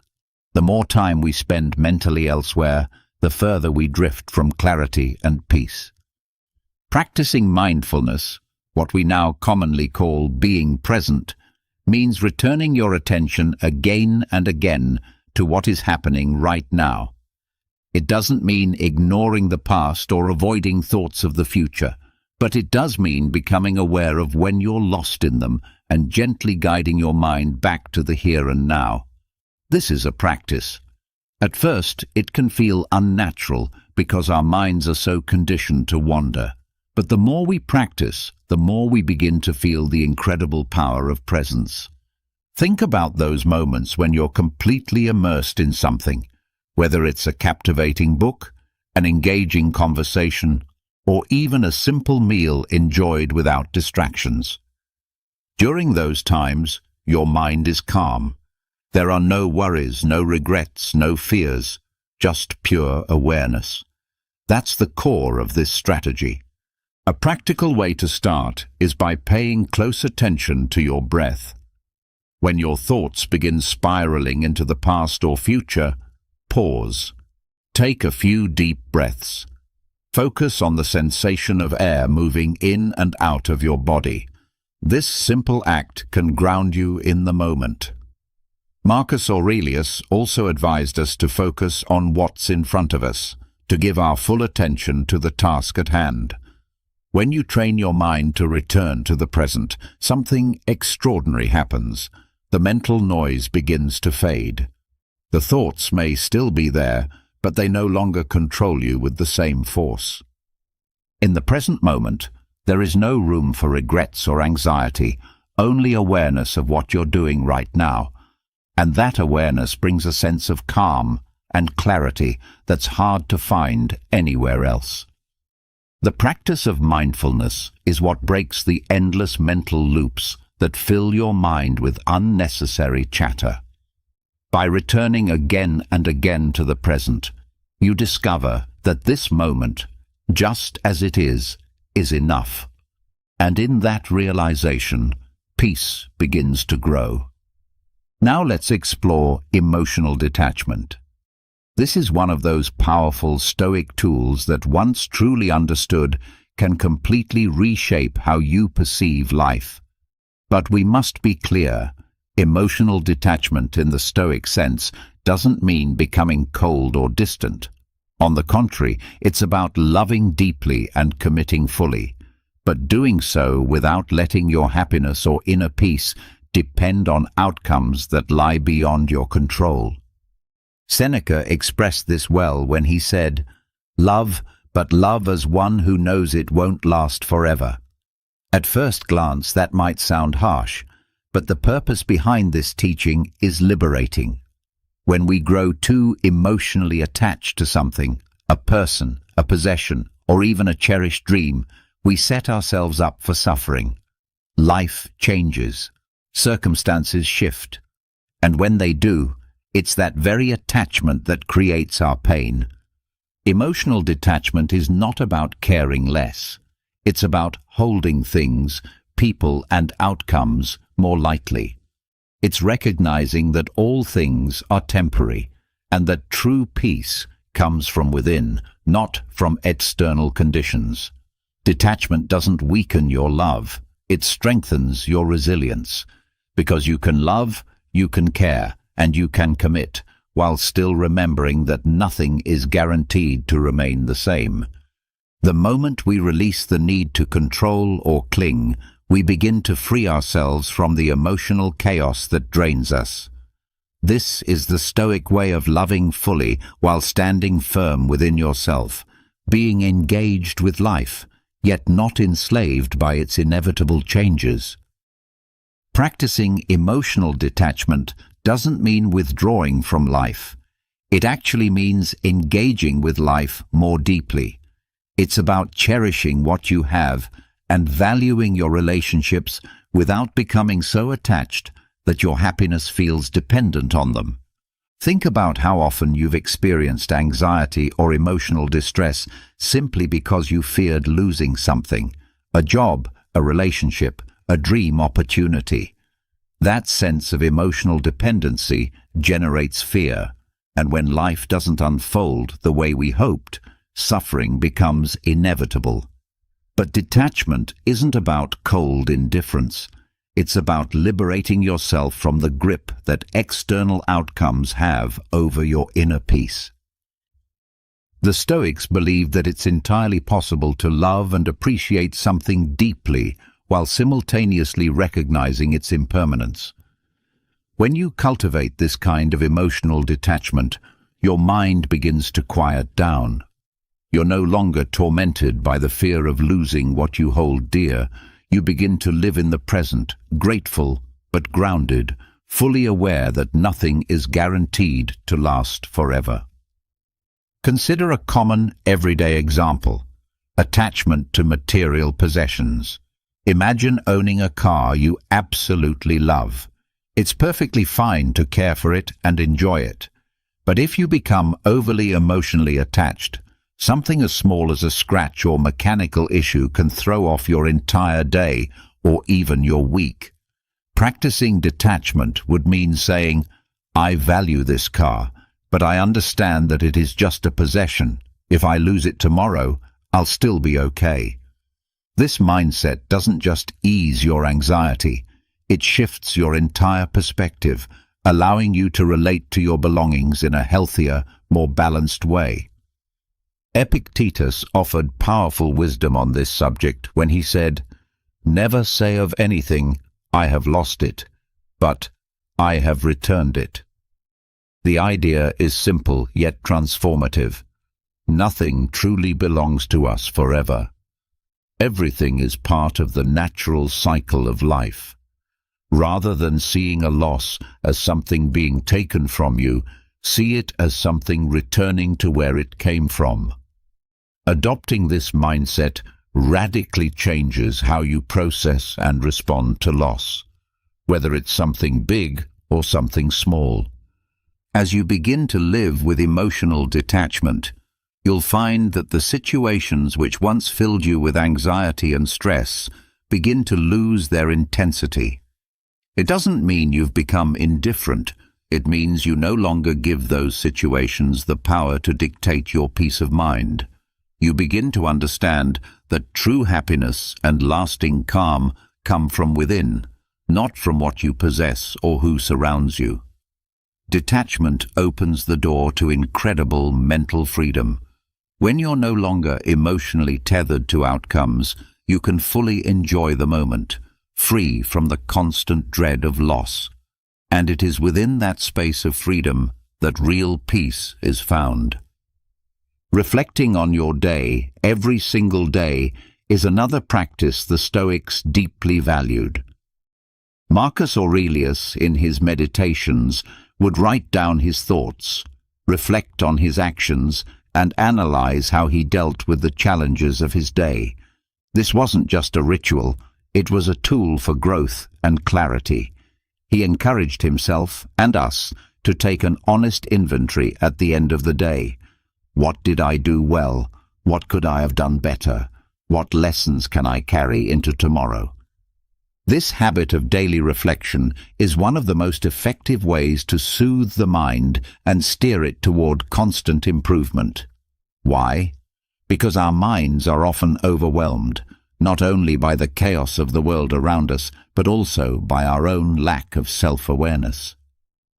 When we don't take time to pause and examine our thoughts and behaviors, we fall into autopilot.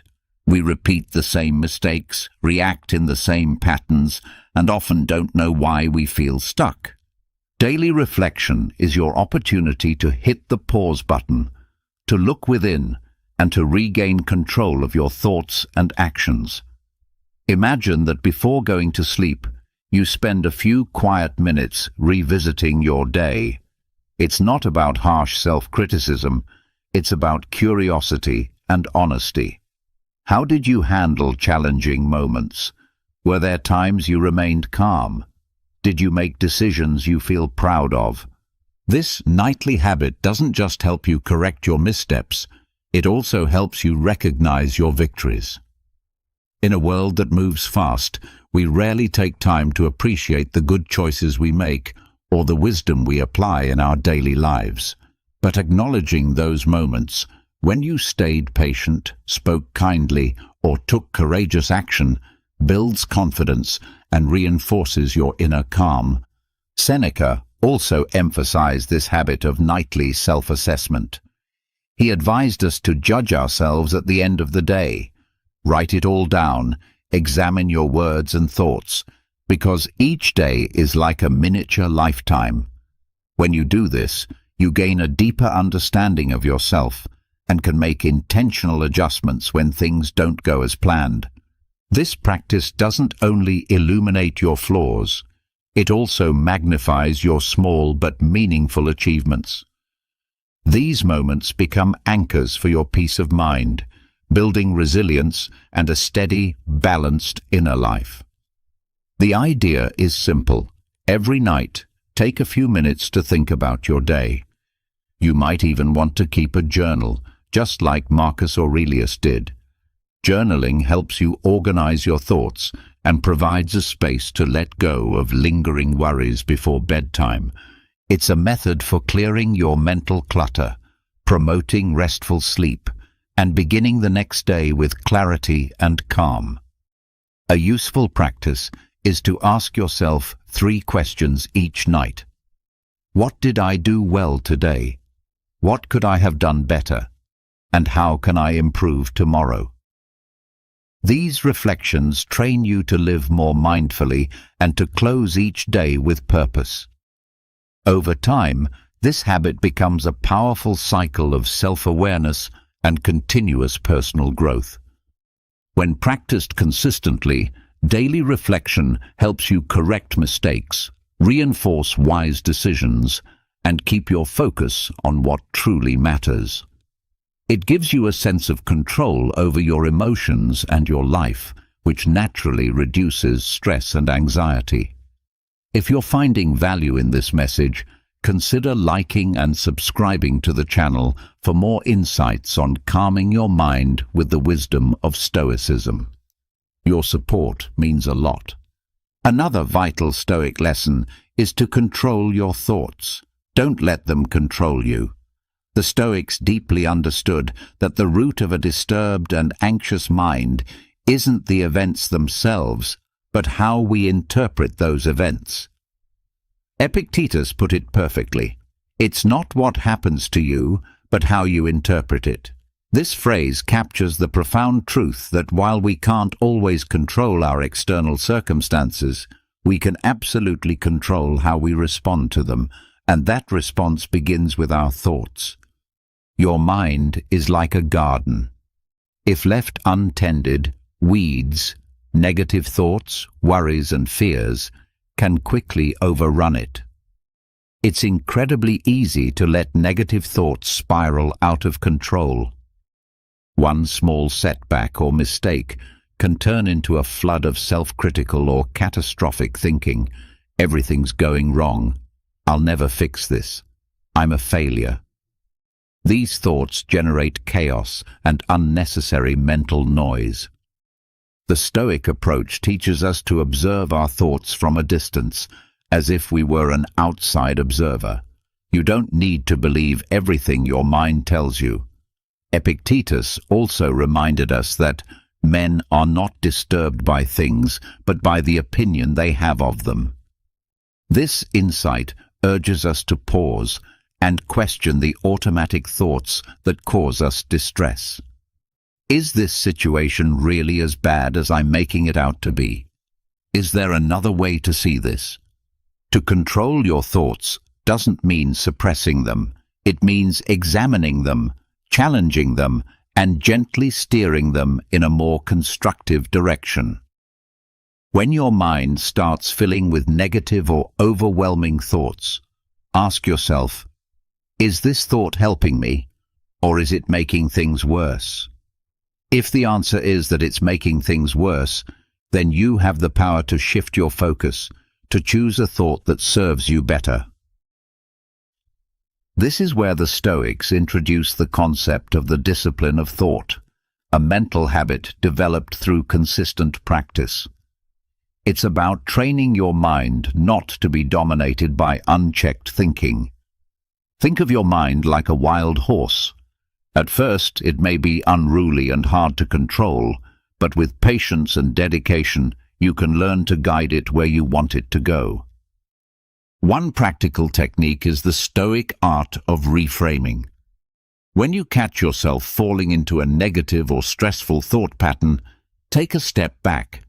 Try to reinterpret the situation in a way that gives you perspective, strength, or calm. This is how you reclaim control of your inner world, and by doing so, you protect your peace, clarity, and power. For instance, if you're dealing with a difficult issue at work, instead of telling yourself, "I'll never be able to fix this," try shifting your perspective to something like, "This is a challenge, but it's also an opportunity to grow and learn." Doing this helps to weaken the grip of negative thinking and brings a sense of calm to your mind. Marcus Aurelius, in his Meditations, spoke often about the importance of managing our inner thoughts. He once said, "The soul becomes dyed with the color of its thoughts," which reminds us that the content of our thoughts shapes the emotional tone of our lives. If your mind is filled with gloom and negativity, your world will feel the same. But if you learn to guide your thoughts in a more constructive and reasoned direction, your inner world begins to shift toward calm and clarity. Gaining control over your thoughts not only quiets the mental noise, but also deepens your self-awareness. You begin to understand that your reactions are within your control, and that realization is deeply liberating. You may not be able to change the events around you, but you can always change the story you tell yourself about them. Make it a point to take purposeful pauses throughout your day. One of the most effective ways to calm your mind is by intentionally learning to stop and breathe. In our modern world, we're constantly bombarded with stimuli, notifications, messages, emails, social media, and endless tasks. Without even realizing it, We get swept up in this relentless pace, where the idea of taking a break feels almost like a waste of time or a luxury we can't afford. But the Stoics offer a different perspective. To them, pausing isn't optional. It's essential for keeping the mind focused and grounded. Marcus Aurelius emphasized this idea, saying that people often seek peace in faraway retreats by the sea or in the mountains, but the most important place to retreat to is within yourself. His words invite us to make room for introspection amid the daily hustle and noise. You don't have to wait for a vacation or a weekend away to find peace. You can cultivate it right now, simply by giving yourself permission to stop. These pauses matter because when we keep pushing forward without rest, our minds become overloaded. We lose efficiency, our patience wears thin, and our thoughts grow more scattered. Short breaks, even just a few minutes long, allow your mind to decompress. It's like hitting a mental reset button, giving your brain the space it needs to recharge. You can apply a Stoic technique by practicing conscious pausing. Several times a day, take a few moments to stop what you're doing. Close your eyes, take a deep breath, and sit quietly. You don't need to do anything elaborate. Just be present with yourself. Even a brief pause like this can have a profound effect on your state of mind. It soothes the inner chatter and brings you back into the moment. Intentional pauses also increase your awareness. Rather than reacting automatically to what's happening around you, you gain the space to respond with greater thoughtfulness. Epictetus encouraged this habit, advising that in moments of difficulty, we should pause before we act. That brief moment of reflection helps you settle your emotions and choose your response more deliberately. For example, if you're overwhelmed at work, either from a heavy workload or a tense conversation, don't allow stress to take over. Pause, breathe deeply, and give yourself a moment to refocus. Rather than being swept up by emotion, you regain your center and respond with clarity. These breaks also give you a chance to reconnect with your inner self. We often lose sight of our own needs as we chase deadlines and meet others' expectations. Taking a break is a small but meaningful act of self-care. It lets you check in with how you're feeling and what your mind and body need. Though simple, this practice can have a huge impact on your emotional well-being. Another powerful way to calm the mind is by cultivating gratitude, especially for the small things. Gratitude is a remarkably effective yet often overlooked practice. The Stoics understood that being grateful isn't just about being polite.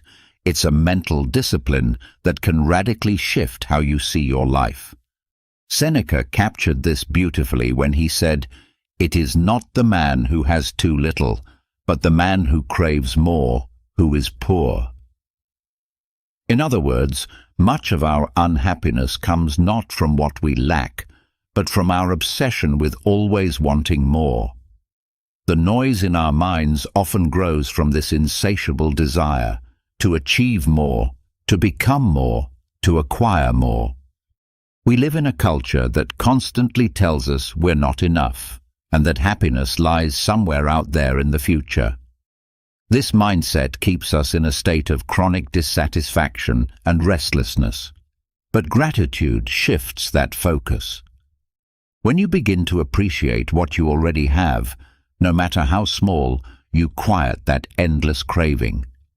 Practicing gratitude doesn't mean ignoring your problems or settling for less. It means retraining your mind to recognize the good that's already present in your life. The Stoics believed that by practicing this regularly, you lessen the volume of your discontent and find deeper inner peace. Marcus Aurelius reminded us, "Very little is needed to make a happy life." One practical way to begin is by spending a few minutes each day reflecting on what you're thankful for. It doesn't need to be anything extraordinary. It could be something as simple as a roof over your head, a meaningful conversation with a friend, or a cup of warm coffee in the morning. When you start acknowledging these things consciously, your entire perspective begins to change, and with it, your mind begins to quiet. Think of it this way.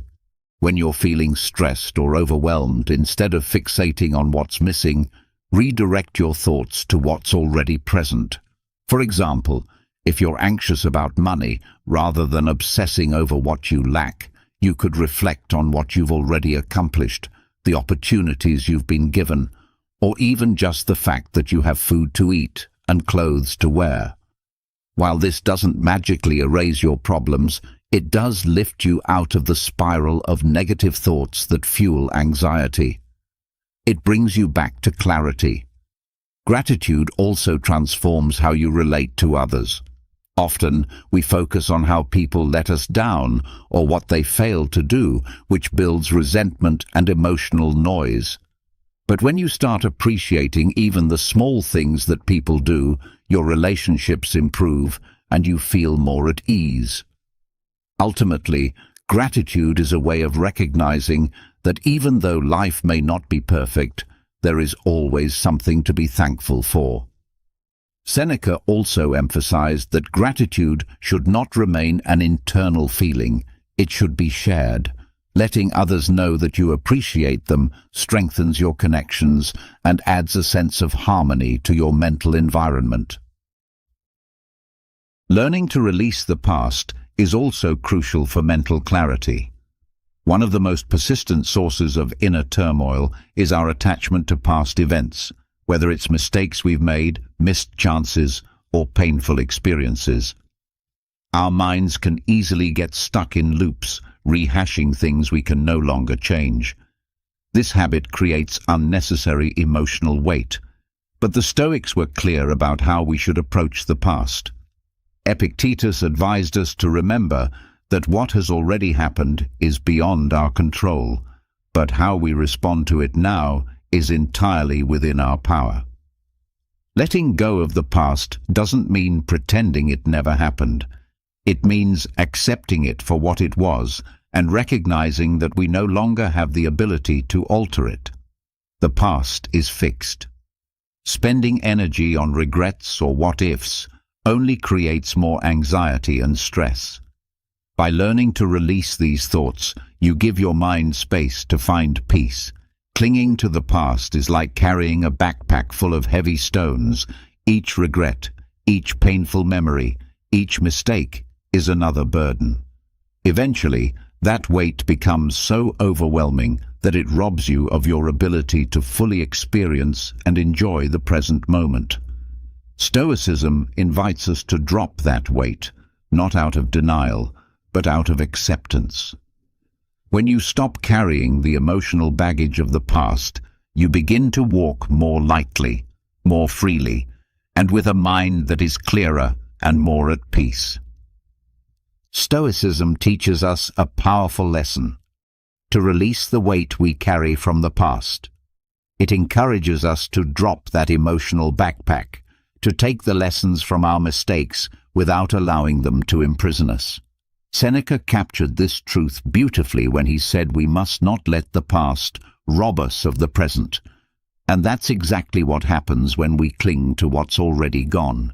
We lose our ability to be fully present, to live completely in the now. Every time our thoughts spiral into regrets, I should have done this, or I shouldn't have said that, we are squandering the precious opportunity to experience peace and clarity in the current moment. So, how do we truly let go of the past? One of the first steps is to reflect on what keeps us emotionally tied to that memory. Is it a decision we regret? A situation that turned out differently than we hoped? Ask yourself honestly, can I change this now? If the answer is no, then it's time to release it. Letting go doesn't mean pretending the event never happened, nor does it mean we ignore the lessons it brought. But once we've absorbed the insight, there is no benefit in carrying the emotional weight any further. Forgiveness becomes essential in this process, not only towards others, but also towards ourselves. Often, we are our own harshest critics. The things we struggle to let go of are usually our own past mistakes. But this is where Stoic wisdom offers comfort and clarity. We cannot go back and undo what was done. However, we do have the power to stop letting it control us. When we practice self-forgiveness, we lift the heavy burden of guilt and allow our minds the space to breathe, to rest. Epictetus wisely reminded us that learning is impossible if we are not willing to let go of our past errors. Holding on keeps us stuck in a cycle of regret, and if we continue to live in that space, replaying what went wrong, we block ourselves from moving forward into all the good we are still capable of. True learning emerges from acknowledging and accepting our failures, not from obsessing over them. A helpful exercise in this journey of release is visualization. Imagine those painful memories, those regrets, as if they were balloons in your hands. See yourself slowly letting them go, one by one, watching them drift further and further into the sky until they disappear into the distance. The goal isn't to erase them completely from your memory, but to stop gripping them so tightly. This simple act of imagination can lift a weight from your spirit and bring a sense of lightness, as if you are finally free from the emotional pressure those memories once held over you. Gratitude also plays a healing role in letting go. When you focus on appreciation for the people in your life or for what those past experiences taught you, you shift your energy. Gratitude nurtures your relationships and soothes your mind by fostering a space of positivity and peace. It reminds you that life isn't only about the things that went wrong, it's also about the growth that came from them and the love that still surrounds you. Ever get the feeling that you're surrounded by performers? I know I have. People put on facades every single day, acting like something they're not. But here's where it gets interesting. Once you train yourself to see beyond the surface, to catch the subtleties, everything changes. You start noticing the inconsistencies, the hesitation, the mismatched body language. I remember being in a meeting once where everyone was all smiles and polite nods, but beneath that polished surface, I sensed unspoken tension, hidden motives. It wasn't just in their words, it was in their stillness, their pauses, even the way their feet pointed toward the door. Once you start noticing these things, you can't unsee them. It's like having a new lens on the world. Want to learn how to see past the mask? Let's get into it. Let me introduce you to a deceptively simple but powerful method I like to call the tell me more approach. It's not flashy. It doesn't come with a cape or dramatic music, but it works like magic. The beauty of it is that most people don't even realize you're doing anything at all. All you do is stay calm, relaxed, and when someone is passionately explaining their side of things, no matter what it's about, you resist the urge to jump in, to argue, to correct them. Instead, you simply say, "Tell me more." I discovered this years ago during a heated debate with a friend over whether pineapple belonged on pizza. Yeah, that old classic. I had my arguments lined up, ready to go. But something told me to pause, so instead of clapping back, I just leaned in and said, "Tell me more." And what unfolded was completely unexpected. What began as a light-hearted food debate suddenly turned into a story about their childhood, about family dinners, and a deep-rooted dislike of pineapple tied to a bizarre childhood memory. It stopped being about pizza. It became a journey into their emotional world. Here's what I learned. When people feel genuinely heard, their defenses drop. They no longer feel like they're in a battle or on trial. Instead, they open up. They start revealing far more than they initially intended. You give them a sense of safety, a space where they don't feel judged or rushed. And in that space, people reveal their fears, their hopes, their insecurities, their dreams, sometimes without even realizing it. I've used this in work meetings, in tense conversations with friends, and even with people I knew were being dishonest. There was one time during a business negotiation where instead of pushing my ideas, I just kept saying, "Tell me more." By the end of the conversation, the other side had inadvertently laid all their cards on the table. They shared their concerns, their urgency, even the weaknesses in their plan, all because I listened. I didn't have to force anything. They gave it away. But here's the bigger picture. It's not just a clever tactic. It's about connection. In a world where everyone is rushing to be heard, to be understood, the simple act of listening, truly listening, has become incredibly rare. When you say, "Tell me more," you're showing empathy without attachment, something Stoic philosophy holds dear. You're not trying to manipulate or win. You're just observing, understanding, being fully present. It's not just about gathering information. It's about seeing people for who they really are. So next time you find yourself in a conversation, whether it's casual, intense, or somewhere in between, try it. Say those 3 words. Let them speak. You'll be surprised by how much they reveal, how deep the connection becomes, and how clear things get without ever needing to press or pry. It's in that quiet understanding that real trust is built. And in the process, you'll find that by seeing others more clearly, you begin to see yourself more clearly too. If you really want to understand someone's true nature, don't just look at how they treat you.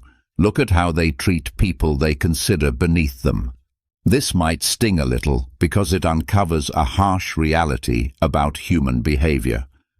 Whether it's how they speak to a waiter, a cashier, or a junior co-worker, how someone interacts with those who hold less power is often the clearest window into their character.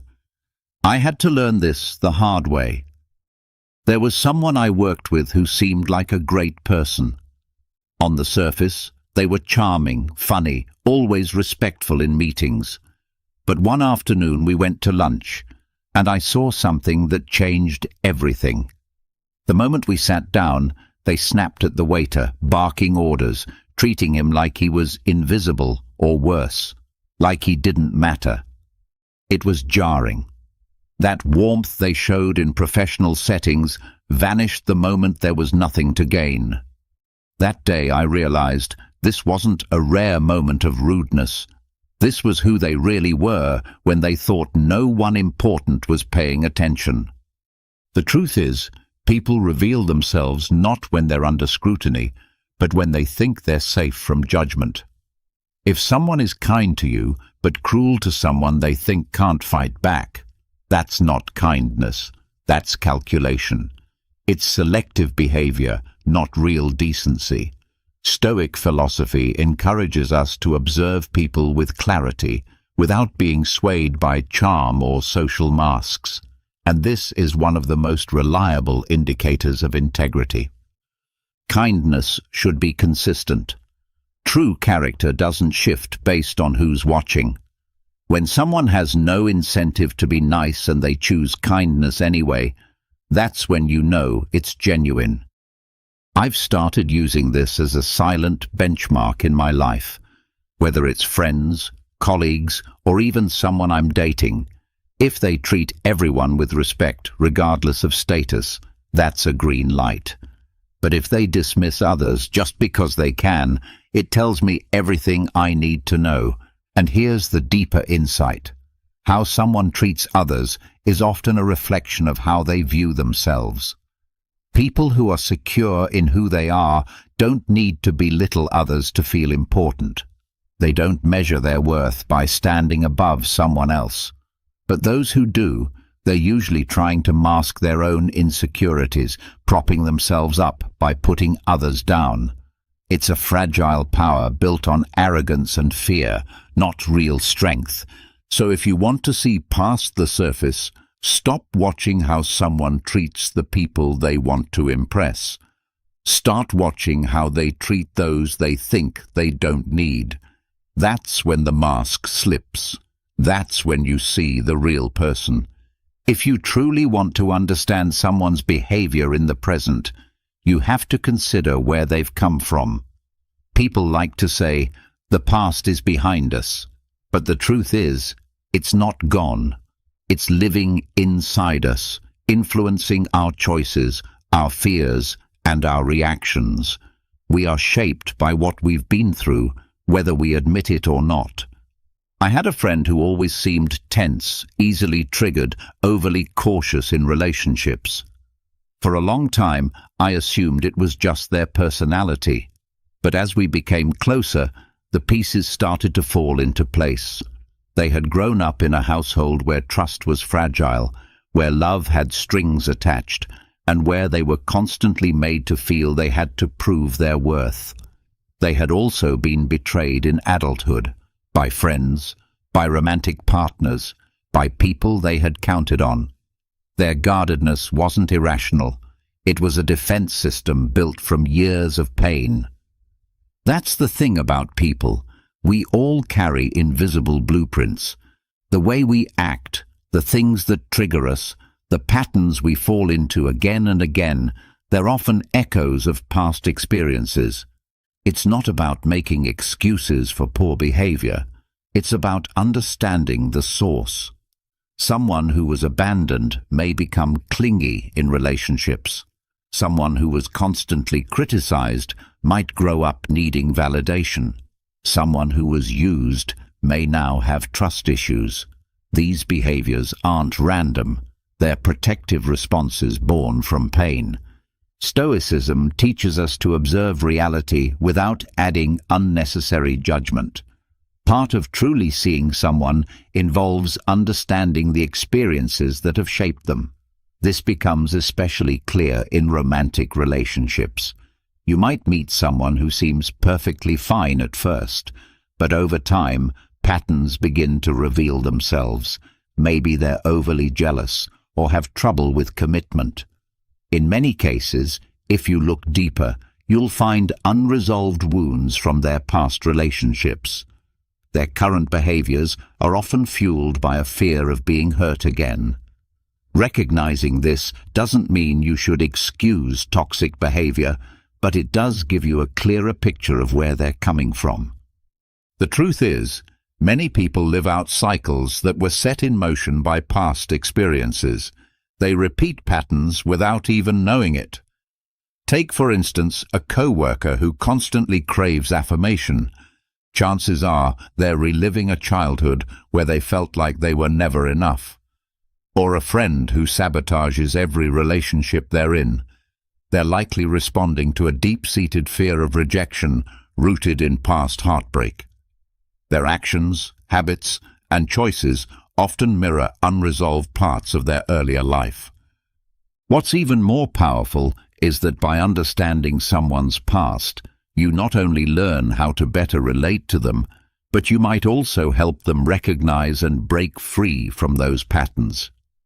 If you can gently help them see the behaviors they're repeating, you could help them become more self-aware. That awareness can be the first step toward confronting what they've long avoided. Stoicism values self-examination and continuous improvement, and sometimes understanding where someone comes from allows you to support their growth. It's easy to judge someone based solely on their current actions, but often their past holds the reasons behind those behaviors. When you begin to see actions as responses to personal history, you can respond with empathy while still keeping healthy boundaries to protect yourself from being entangled in their unresolved struggles. In essence, the past is always influencing the present. To truly understand someone, you have to look beyond the current chapter of their life and consider the entire story. Another powerful observation: sudden changes in tone often signal deception or hesitation. One of the most telling signs that someone isn't being completely honest is when their voice shifts unexpectedly. People don't usually notice it themselves, but their tone often betrays what's really going on inside. When someone is confident in what they're saying, their tone is steady, their pace is natural, and their words flow without effort. But when they're lying or uncertain, something changes, sometimes subtly, sometimes dramatically. It's as if their subconscious is trying to alert you, hoping you'll notice something's off. I remember a co-worker who was always polished and charming, always seemed to have the right words. But once, while talking about a looming project deadline, his usual confident tone shifted. His voice, usually upbeat and smooth, dropped in pitch, and he began to stumble over his words. Immediately, I knew something wasn't right. Later, it turned out he hadn't worked on the project at all and was trying to cover it up. That change in tone gave him away. This happens because when people lie or feel uncomfortable with what they're saying, their minds and bodies go into conflict.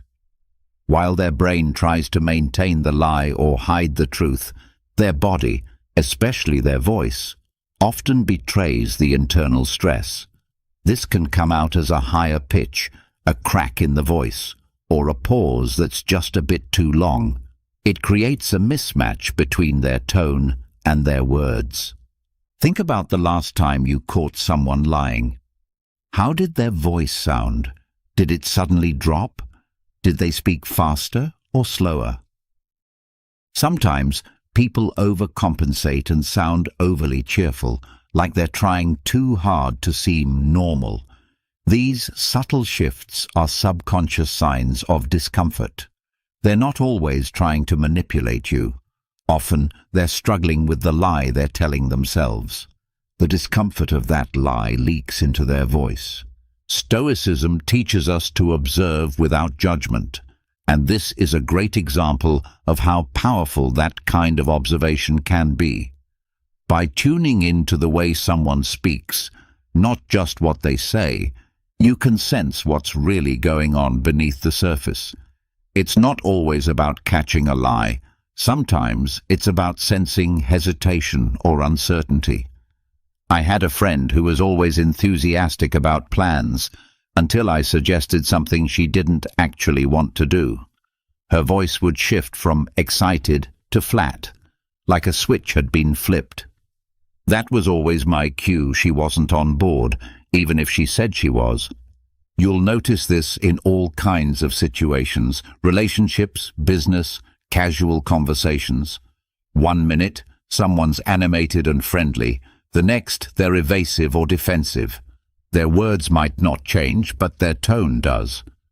When that happens, it's time to listen more closely to how they're saying things rather than just the content. There's a deeper Stoic insight here too. People don't just lie to others, they lie to themselves. When their tone shifts, it often reflects that inner discomfort.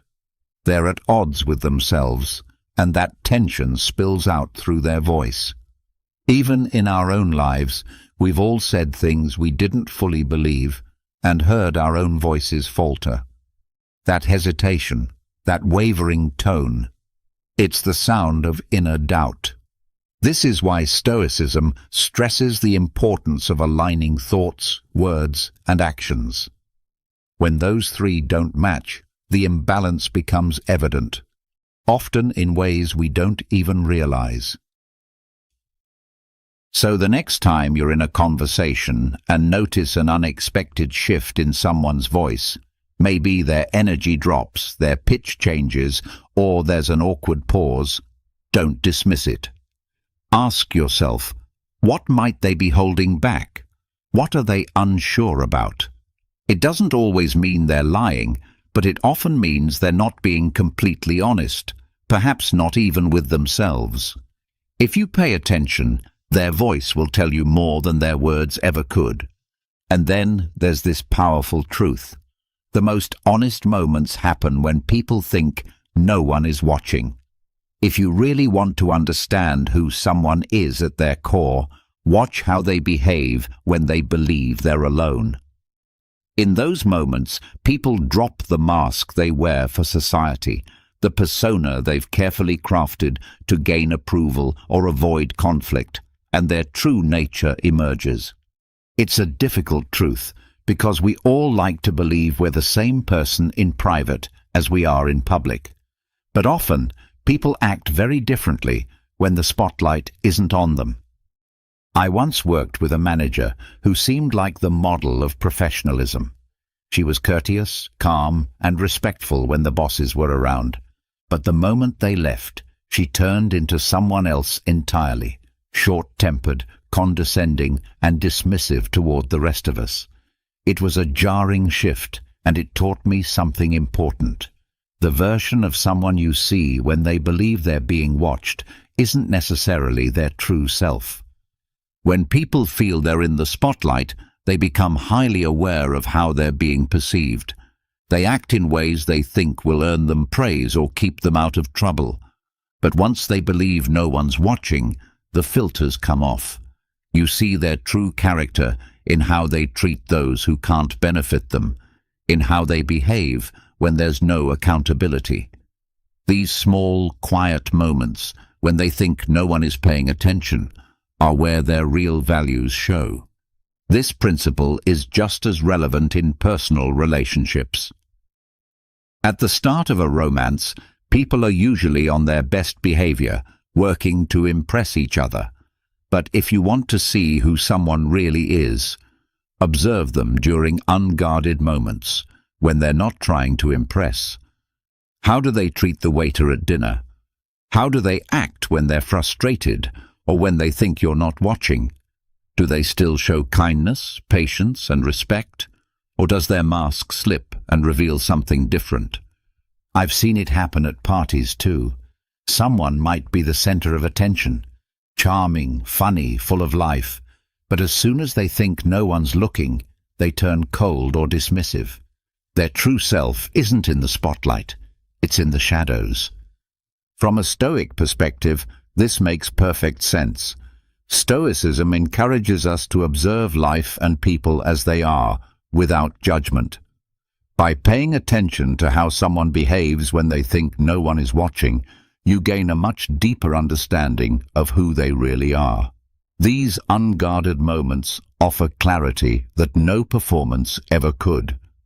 Stoicism reminds us that real virtue is not defined by how we act when we're being observed, but by how we behave when no one is there to witness it. The individual who continues to show kindness, patience, and respect without expecting recognition, this is someone who truly embodies Stoic principles. But let's be honest, not everyone operates this way. Many people draw a line between their public persona and their private self. In public, they put on a mask that reflects who they think they should be, often shaped by what they believe will gain approval or status. But in private, their more unpleasant tendencies come to the surface. I once worked with a colleague who seemed like the embodiment of supportiveness and warmth during meetings. He always had an encouraging word, always went the extra mile to appear helpful. But when we were alone, his demeanor would flip entirely. He became curt, dismissive, and showed zero interest in offering support unless there was something in it for him. That contrast revealed that his kindness in public was nothing more than an act. The truth is, people's most honest behaviors appear not when they're in the spotlight, but in those hidden, unguarded moments. Whether they're extending genuine kindness or expressing cruelty, what they do when no one's watching speaks volumes about who they really are. This is the space where true understanding happens. Because if someone can only show goodness when they're being observed, then that goodness is not genuine. It's just a performance. And here's the deeper Stoic insight. Your true character is defined by what you do when no one is watching. That's where integrity lives. As Stoicism teaches, our goal should be to live in alignment with our values at all times, regardless of the setting or the audience. Whether we're surrounded by people or standing alone, our behavior should reflect the same inner principles. A Stoic's actions remain steady because they aren't dependent on external validation. They're rooted in an internal commitment to virtue. When you learn to observe others during their private, unfiltered moments, you gain a deeper understanding of who they are. But more than that, you're reminded of the importance of being consistent yourself. To be authentic, even when there's no one there to praise or reward you.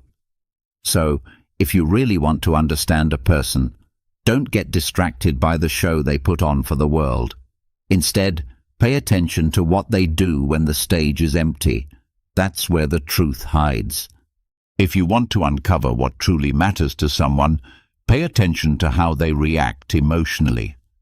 Emotional responses are unfiltered expressions of a person's inner world. They act as transparent windows into the values, priorities, and deep-seated beliefs that shape their behavior. This idea may seem unsettling to some because we like to believe we're in control of our feelings, that we can mask what we care about. But the reality is, when someone reacts strongly, whether it's through anger, enthusiasm, or nervousness, it usually reveals something that's deeply significant to them. I remember a situation at work where a generally calm and collected colleague suddenly exploded during what should have been a routine meeting. Someone had proposed a small adjustment to one of his projects, and he reacted with uncharacteristic intensity. At first, it seemed out of proportion, but when I looked deeper, I realized his reaction wasn't really about the proposed change. That project represented something deeply personal to him. He had poured his energy and identity into it. So when someone suggested tweaking it, it felt like a personal attack. His emotional outburst wasn't about the project's logistics. It was about the emotional investment he had in it. That's how emotions give away what people won't say out loud. People often don't verbalize what matters most to them, but their emotional reactions will speak for them. The manager who becomes defensive when their judgment is questioned isn't just trying to assert authority. They may be tying their self-worth to being perceived as competent. The friend who gets overly upset over a small critique might be dealing with a deeper insecurity. On the other hand, when someone lights up with joy and excitement after receiving praise, it shows how much they value recognition, even if they pretend not to. Strong emotional responses, positive or negative, reveal the things people hold close. They might try to appear detached or indifferent in everyday situations, but when something touches a core value, their emotional intensity spikes. This isn't limited to anger or defensiveness either. Sometimes it's joy, eagerness, or passion. Like when someone talks about a hobby or side project with visible excitement, it tells you that it holds a special place in their heart, even if they downplay its significance in words. This principle becomes even more powerful in personal relationships. If your partner gets upset when plans are cancelled, it might not just be about the change. It could reflect how important quality time is to them. If they become animated when discussing a future getaway or a shared dream, it's a sign that shared experiences are one of their top priorities. Emotions are always tied to values. By observing how someone reacts emotionally, you gain a silent but powerful map to their inner world. You don't need them to explain it to you. Their reactions tell you everything. For example, if you point out someone's repeated lateness and they immediately get flustered or angry, that response might be about more than just the observation. It could be that reliability or being seen as dependable is a core part of their identity. They're not just reacting to the comment, they're reacting to a perceived threat to who they believe themselves to be.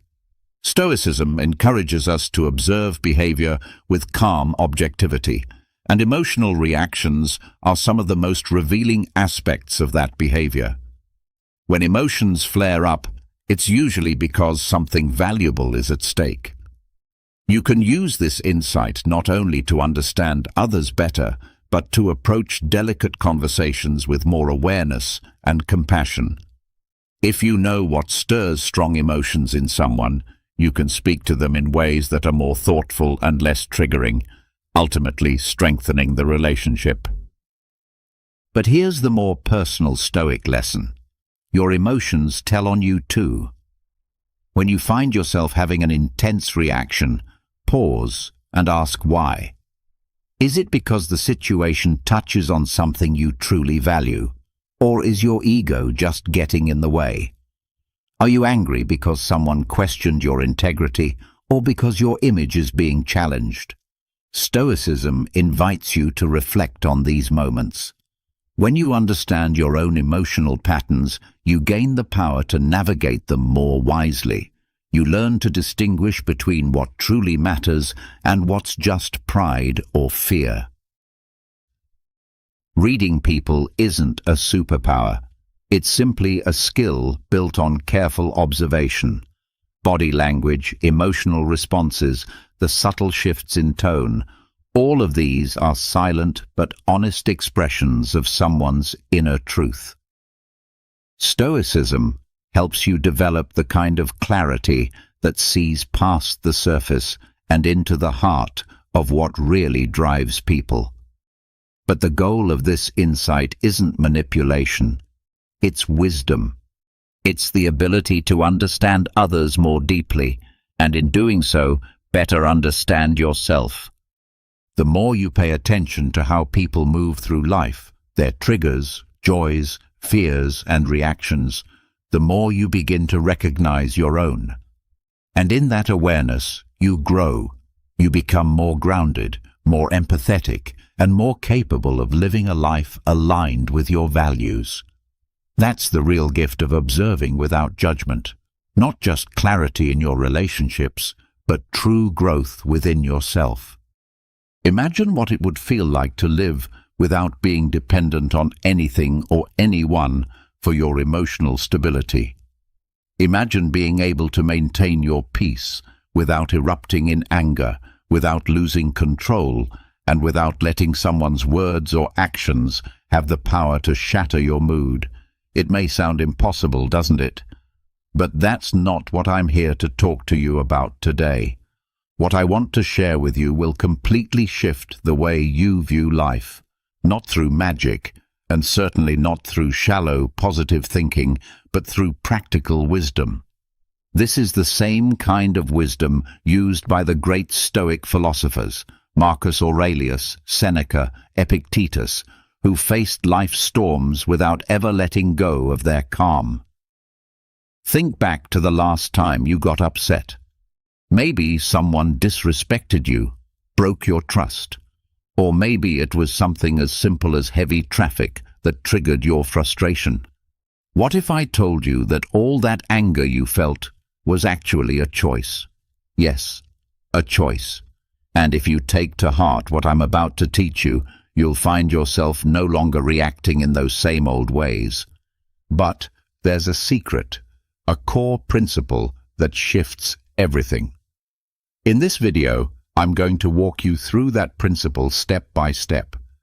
But before we dive in, I want you to take one small but powerful action. Go down to the comment section and write, "I will never again get angry at anything or anyone." This single act marks the beginning of a real transformation. It's the moment you commit, not to me, but to yourself. So let's begin. The first strategy is to accept the flow of life. Life is always moving. like a river with its rises and falls, moments of serenity and moments of storm.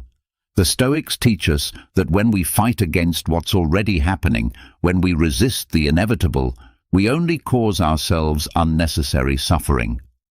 Why is that? Because resistance places you in a battle you've already lost. On the other hand, acceptance allows you to embrace life as it is, not as you wish it were. Acceptance doesn't mean giving up or becoming passive. It means recognizing that while you may not have control over external circumstances, you always have control over how you respond and what actions you take. When you fully embrace this mindset, you stop burdening yourself with frustrations that don't serve you. Picture yourself facing an unexpected problem. You can waste energy wondering, why me? Or you can shift your focus to, what can I do right now? Acceptance offers mental clarity, helping you make better decisions and freeing you from emotional suffering. It also involves recognizing that everything in life is temporary. Neither happiness nor sadness lasts forever. This deeper understanding helps you savor the good times without clinging to them, and approach the difficult times knowing they too shall pass. To live in the flow of life is to find peace amid change, understanding that you always have the power to choose how you move forward. The second strategy is to stop judging others. Judging people is like carrying around a heavy backpack filled with stones that don't belong to you. The Stoics remind us that most of our judgments are not really about other people. They're reflections of our own unmet expectations, insecurities, or misunderstandings. Every time you criticize or label someone, you're stepping away from the path of your own personal growth. Think about it.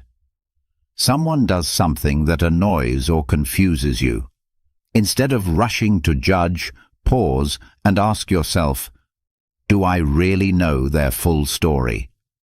Do I know what struggles they're facing internally? Most likely, you don't. And adopting this perspective allows you to respond with empathy rather than criticism. Letting go of judgment doesn't mean you excuse harmful behavior. It means you understand that people's actions say more about them than they do about you.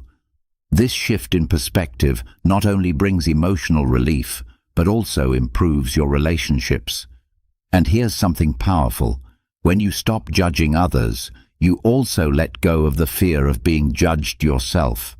The weight of constantly seeking approval lifts, and with that freedom comes inner peace.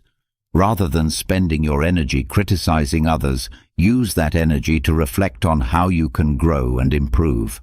We are all imperfect. We are all learning. And when you choose compassion over criticism, you contribute to a more understanding world and release yourself from emotional burdens you don't need to carry.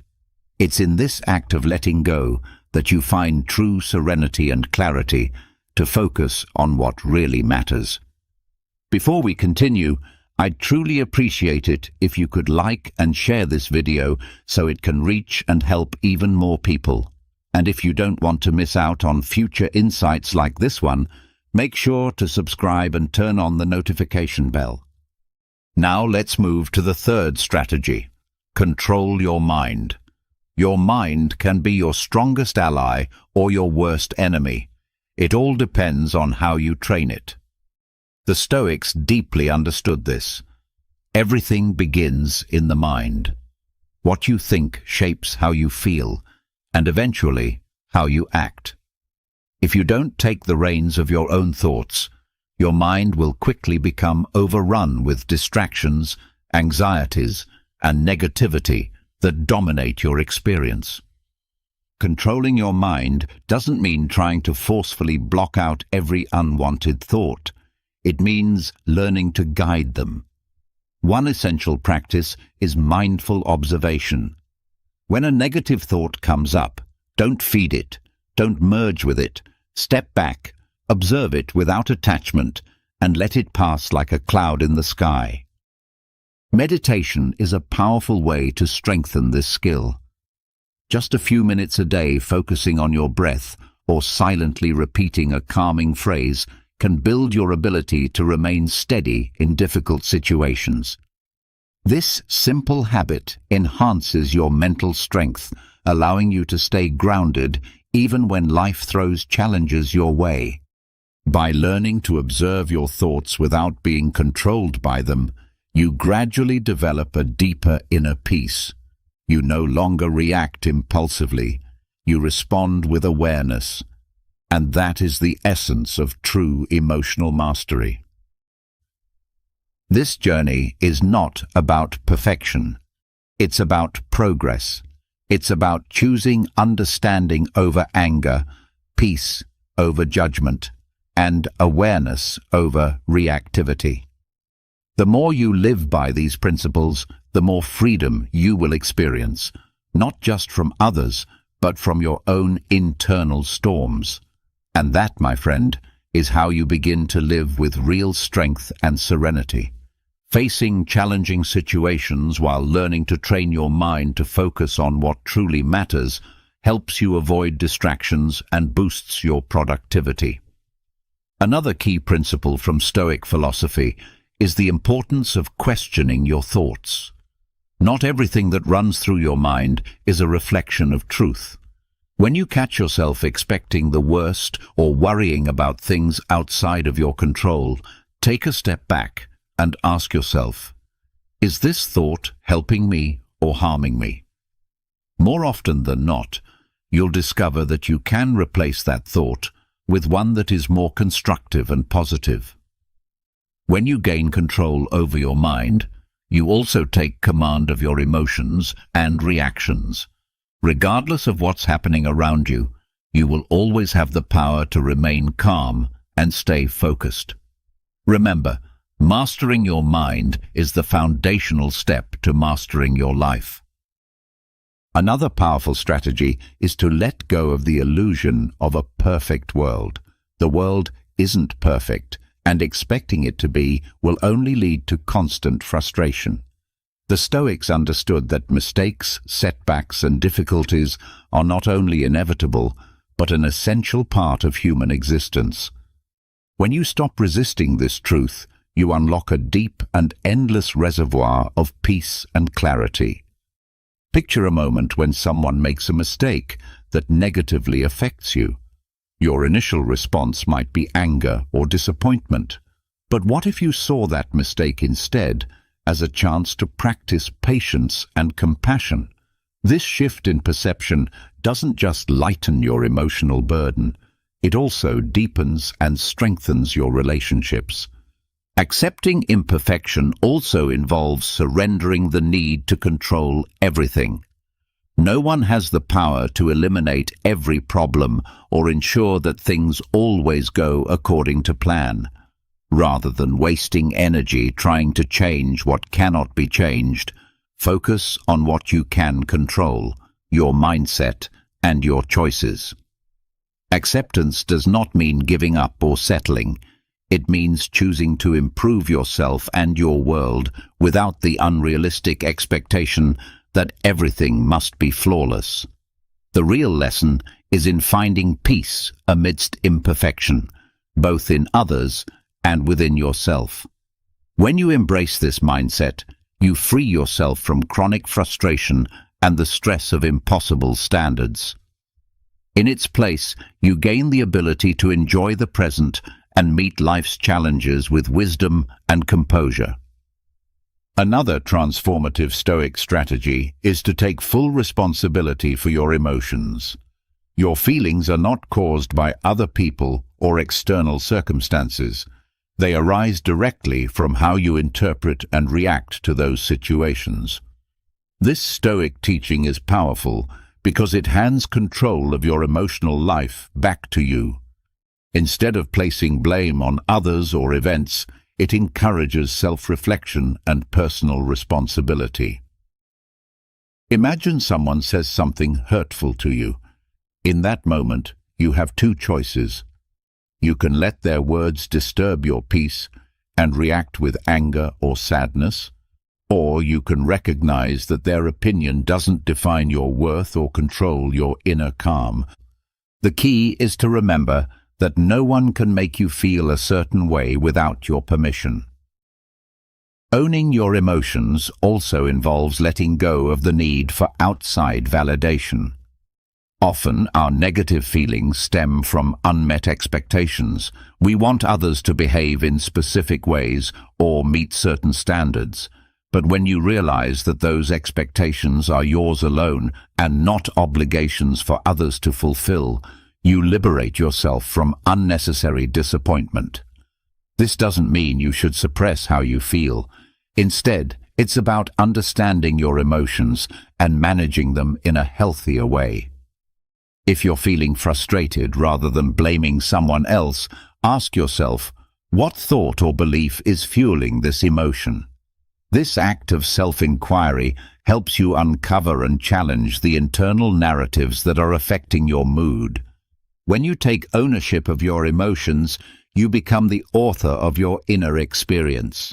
No matter what's happening outside of you, you always hold the power to choose your response.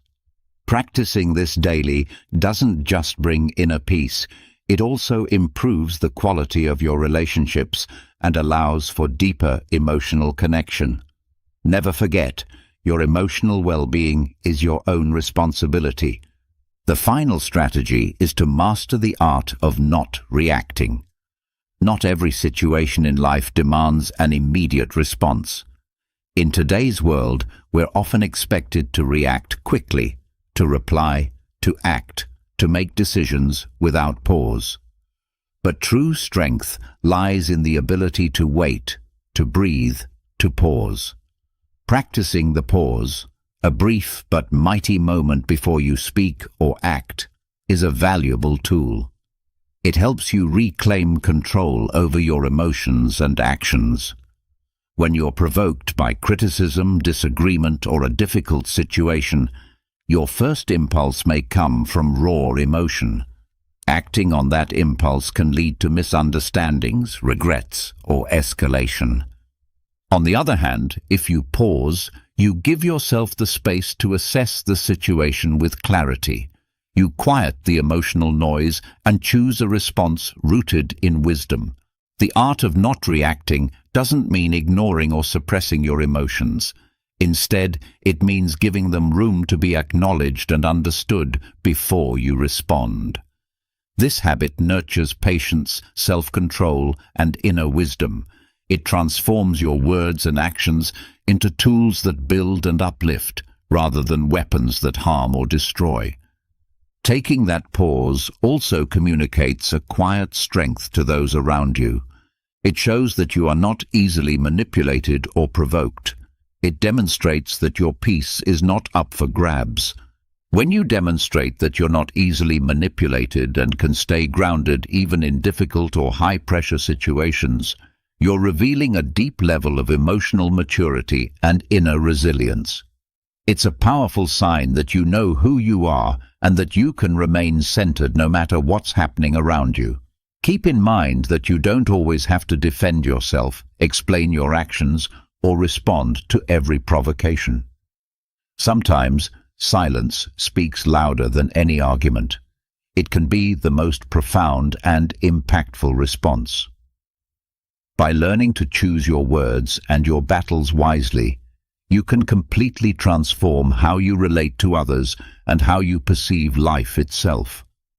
Cultivating the ability to pause before reacting gives you the space to access your higher self, the version of you that responds with wisdom instead of impulse. Within that pause lies the strength to act from clarity, and in that clarity, true power is found. Strategy 7 is about embracing daily gratitude. Gratitude holds the remarkable power to deeply shift the way you experience your life. In a world that constantly urges you to focus on what you're lacking, practicing daily gratitude helps you become more aware of what you already possess. It invites a radical shift in perspective, one that centers on fullness instead of deficiency. The key is to make gratitude a consistent habit, not just an occasional reflection. Each day, take a few minutes to acknowledge 3 things that you're thankful for. These don't have to be grand accomplishments. They can be small, everyday blessings, like a friend's kind smile or the sunshine breaking through after a storm. The goal is to focus your mind on the things that bring you peace and joy rather than dwelling on negativity or scarcity. This simple daily habit allows you to view the world through a more appreciative and peaceful lens, recognizing the abundance that already surrounds you. Gratitude not only fosters inner peace, but it also elevates your relationships by helping you truly value the people and experiences that you might otherwise overlook. By practicing gratitude daily, you cultivate a mindset rooted in abundance rather than lack. The more you train yourself to be thankful, the more reasons you'll begin to find for continued thankfulness. This generates a powerful and expansive cycle of positivity. Gratitude directly enhances your emotional well-being by reducing stress, easing anxiety, and alleviating frustration. It reconnects you with a deeper sense of purpose and fulfillment. Embracing gratitude doesn't mean ignoring life's difficulties. It means seeking out the light, even in moments of darkness. Making gratitude a daily ritual is a simple practice, but one with immense transformative power. When you focus on the blessings already present in your life, you change the way you live, creating a more fulfilled and conscious existence. Strategy 8 encourages you to focus your attention on what you can control. Life is inherently uncertain, filled with elements that lie outside your reach. You cannot control the weather, other people's opinions, or rewrite the past. However, there is one thing that remains firmly within your power: your own thoughts, emotions, and actions. When you shift your energy toward what is within your control, you liberate yourself from the exhaustion and frustration that come from trying to change the unchangeable.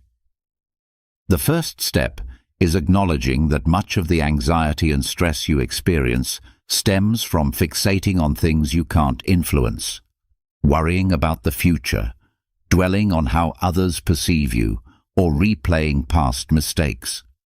These mental habits distance you from the present, robbing you of the ability to respond wisely to what's happening right now. Instead of obsessing over what's out of your hands, redirect your focus toward what you can influence. You hold power over your choices, your responses to situations, and how you face the challenges before you. You can decide how to react to adversity, how to extract lessons from your mistakes, and how to grow stronger through hardship. When you concentrate on what is within your control, you take the reins of your life. You become the foundation of your own peace and emotional stability, no longer relying on external conditions to feel balanced or secure. This mindset allows you to develop greater resilience. Rather than resisting what cannot be changed, you learn to adapt, to navigate life from a place of calm awareness and intentional action. Remember that your energy is limited. Don't waste it on battles that are not yours to fight.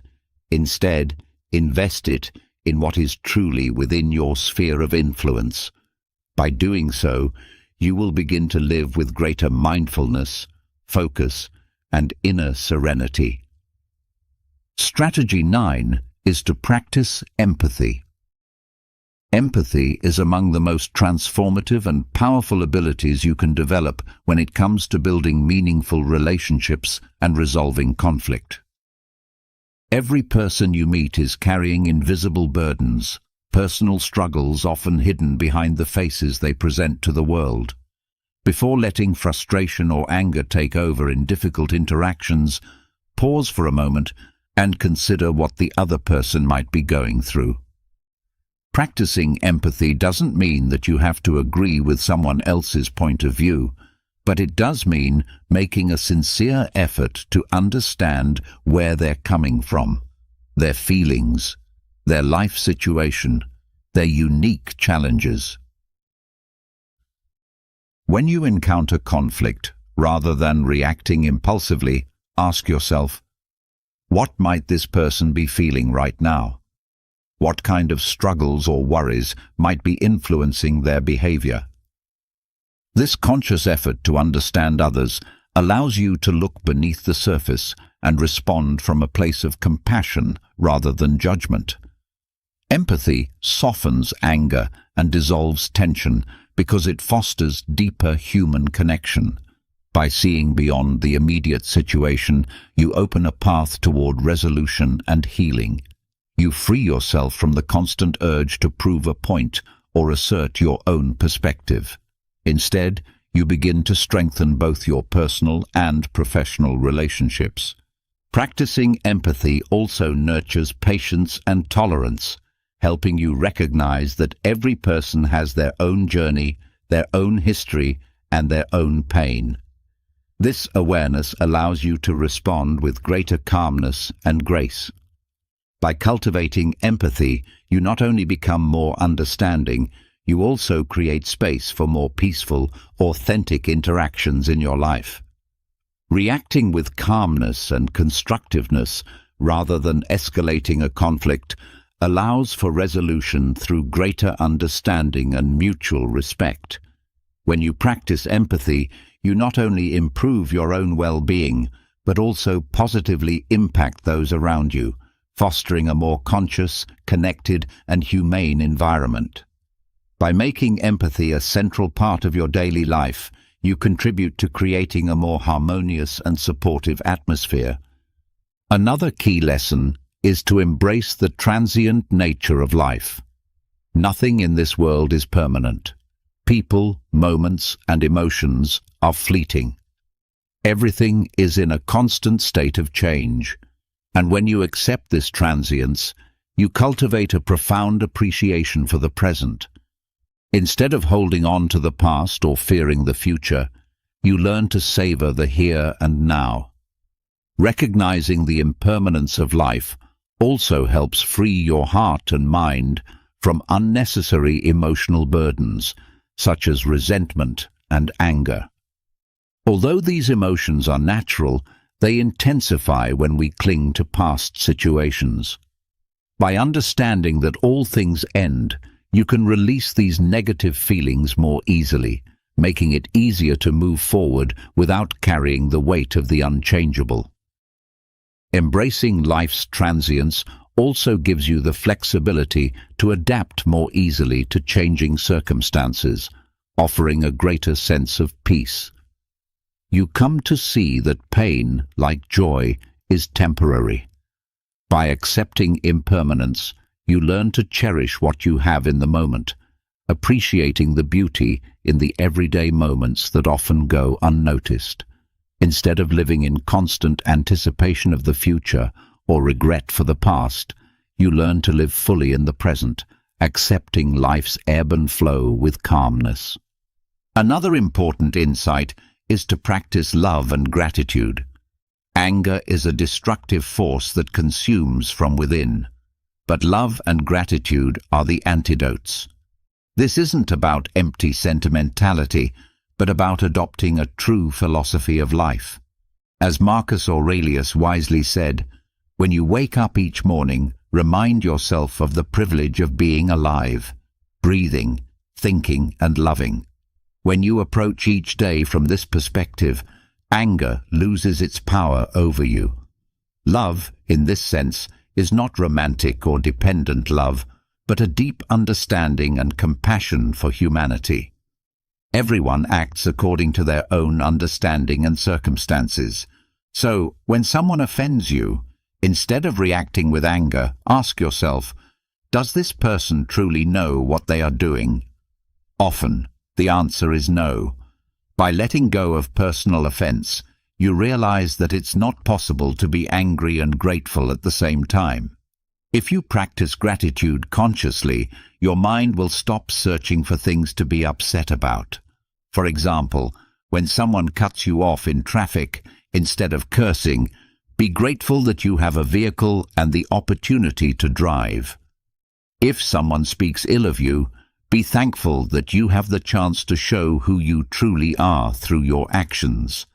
The key is in choosing how to interpret every situation. While you can't control the outside world, you can control the meaning you give to it.